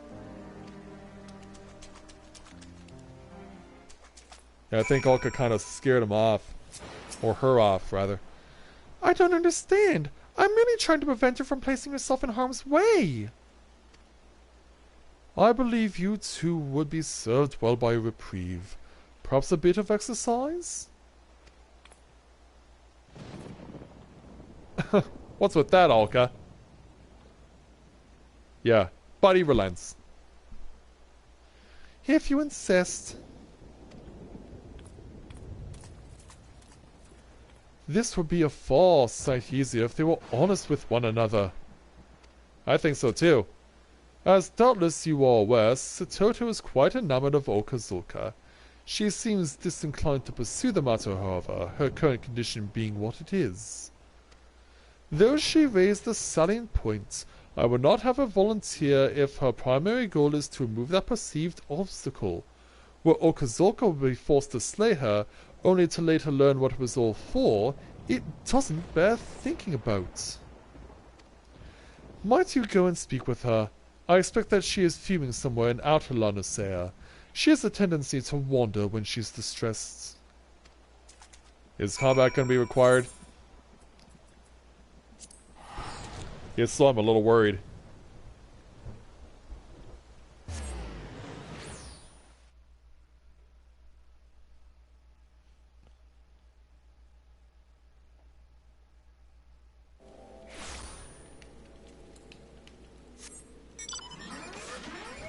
And so, in the driving rain, away we go.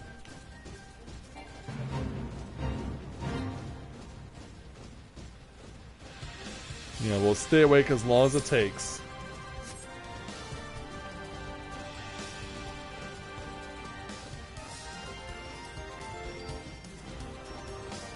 Weaving our way through the ruins of Nim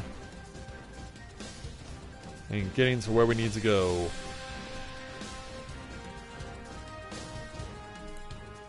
So this is where you chill out?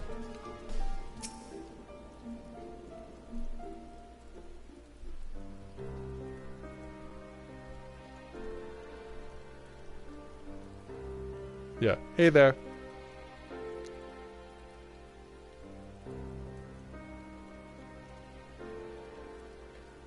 I apologize for my earlier conduct.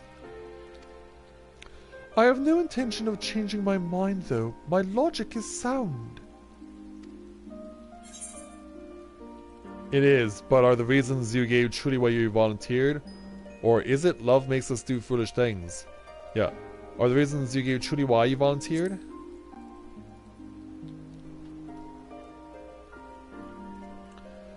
Are they? Ah, I see. Since it's come to this, yes, I am in love with Okazuka. And maybe, were things different, I'd be content with that. If we might walk hand in hand without drawing the attention of every would-be hero within 10 moons. If my compatriots were just as free to pursue their own happiness. As it is, however, his insistence upon protecting me above all else, it chafes. I am no fool. I know that others, Okazuka included, are stronger than I, and I am not so proud as to refuse aid on principle. But it is not enough to merely live, insulated from harm. I've always wanted to help people. Now more than ever, knowing firsthand the terrible toll this blight takes on all of us. It is not simply my own desires that make me so adamant. Truthfully, there is no more suitable subject on whom the cure might be tested. I had not yet seen 20 summers when I was afflicted, so if it has unanticipated effects, my body will best able to bear them. Moreover, I was one of the last to fall to the plague before we entered our lengthy slumber, meaning my illness is less advanced. If this potential cure shows results, they will present me most quickly. To say the thought that it could fail does not frighten me would be a lie. Yet if there's a means by which I might save my people from suffering, I cannot ignore it. You followed the path of the scholar. You understand, don't you? Make a compelling argument, or yes, I think I know the feeling. Yeah, I think I know the feeling, what you're talking about. Thank you. Talking this through with you has helped me to clear my head, I believe. I'm ready to speak with the others.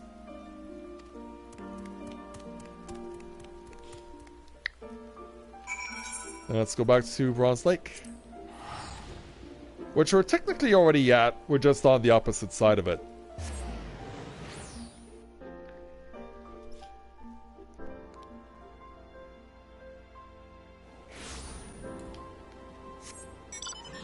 Yeah, we were already technically at Bronze Lake.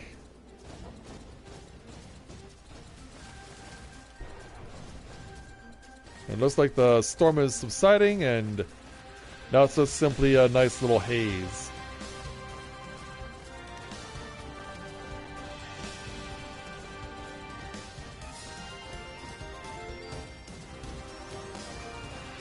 Let's get on over to Cerrito.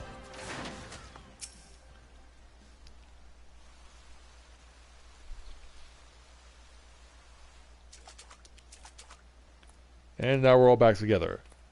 Oh, you have returned. How are you feeling? More confident than ever. You must test the cure on me. Olka, please, I'm not making this decision in haste, nor do I take it lightly. Truth be told, I'm terrified. But I need to do this. Mathia agreed it must be me. Yeah, come on, Olka. Let her do it. And this is why. Yes, I must admit your reasoning is sound. I appreciate that you worry for me, Olka. It means more than you know. But this is my duty, my battle to fight. You can trust me to meet this foe with all I have. I vow not to quit the field until the bitter end.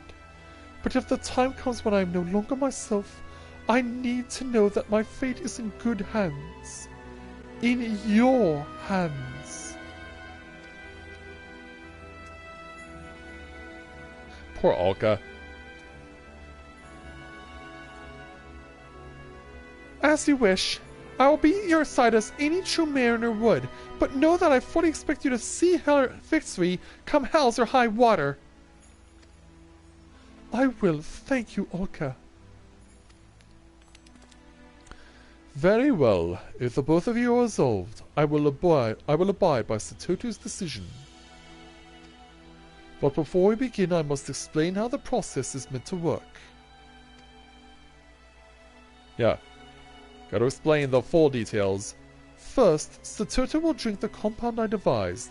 This should destabilize the ethereal composition of her body. Once she has done so, Orkazulka, you must stand ready with this, the gemstone retrieved from Amdapur. It shall serve as a focus. Alright. And then, Mathia and Lily will channel their restorative magic through the focus, amplifying it. In theory, being exposed to a sufficient volume of curative ether will encourage Satoto's own ether to attune to it and set itself to rights.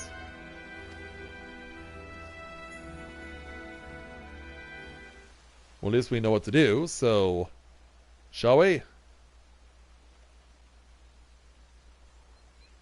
Oh, it doesn't seem that I actually need to do it myself.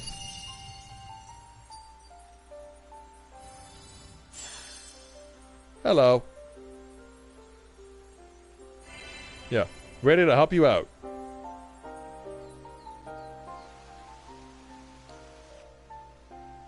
If we are all clear on what must be done, let us commence.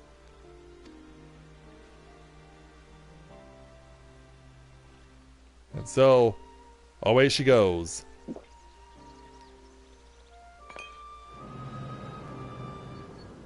Oh, it burns! It burns! Stay focused. Mathia! Lily! Now! Yeah, start healing. And then Olka, you do your part.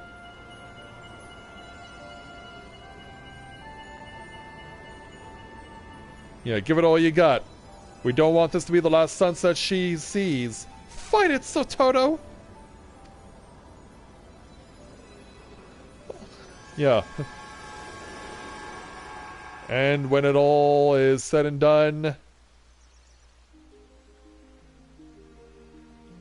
that's happy music. Did it actually work? The answer is yes.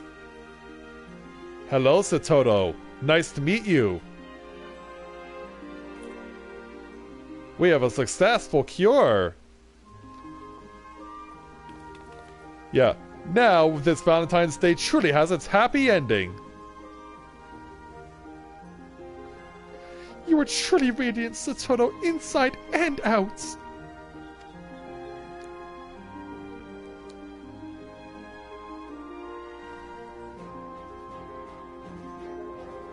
Yeah, that's exactly what this Valentine's Day moment needed. That's exactly what we were looking for. Olka? To think after all this time, the endless research, we have a cure for the Nimian plague.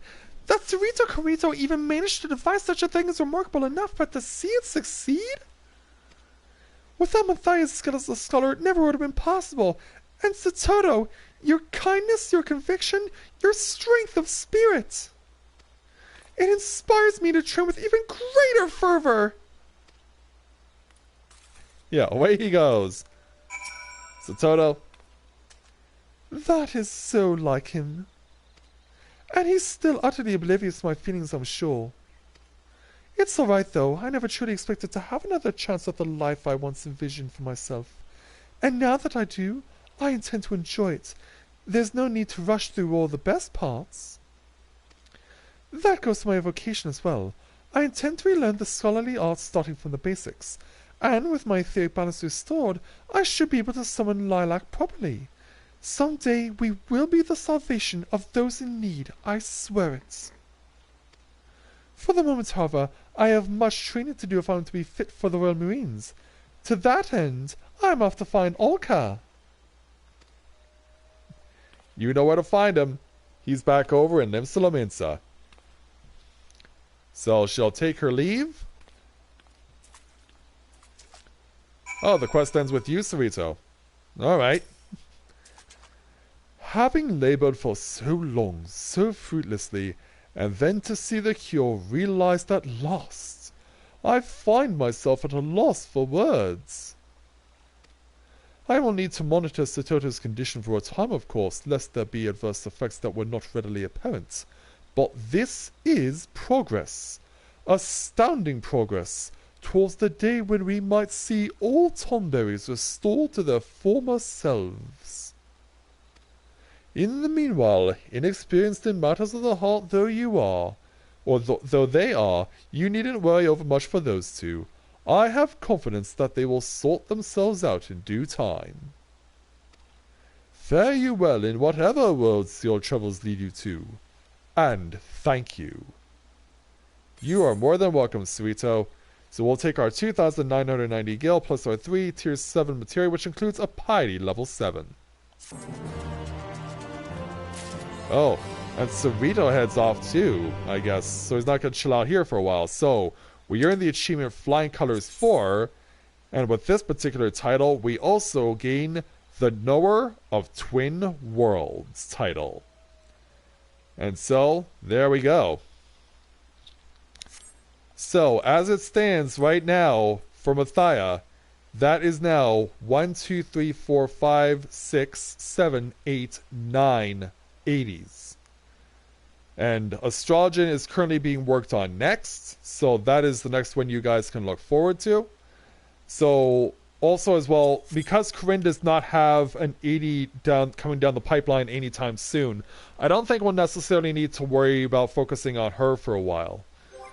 And as far as Shinji is concerned, obviously we showed off what needed to be shown off here, and I hope that all of you enjoyed it. But for the time being, for us, this is where we will part ways for now. Thank you to everyone for coming out, for not only joining us for the Valentine's Day special events, where we had our 3 Warriors of Love doing what they needed to do and making the choices they made, and we'll ultimately see what comes out of it. But also you guys got to see our Pixie quests get maxed out, and also what's become of the people involved with the Black Mage, Scholar, and Summoner quests. And it ironically ended with the happiest Valentine's Day theme we could have possibly hoped for. So, since of course, Friday or Thursdays are my usual days off, I will be taking that off. And then hopefully on Friday, I won't guarantee this yet, but on Friday I hope to possibly be back streaming Tales of Vesperia. If not, I'll probably be in the middle of doing something else, but I hope to see you guys again when I stream again. And so, yeah, it's been a very eventful night. Thank you to all of you for came out. I know that all of you enjoyed it based on your comments. You all had a wonderful time. I know I did too. And we'll look forward to doing this all over again, because there will be another stream for Valentine's Day when the Warriors of Love will once again do their thing. But next time, they won't be forced to make a choice on who is going to be the emissary. But with that, I'd like to thank everyone for watching this special edition of Let's Play Final Fantasy XIV Shadowbringers Live. And we'll see you guys again when I get back to streaming, whenever that may be. And we'll see how much fun we have with whatever it is we'll be playing. So, On behalf of our 3 Warriors of Love, thank you very much everyone for watching, and until next time everyone, may you ever walk in the light of the crystal.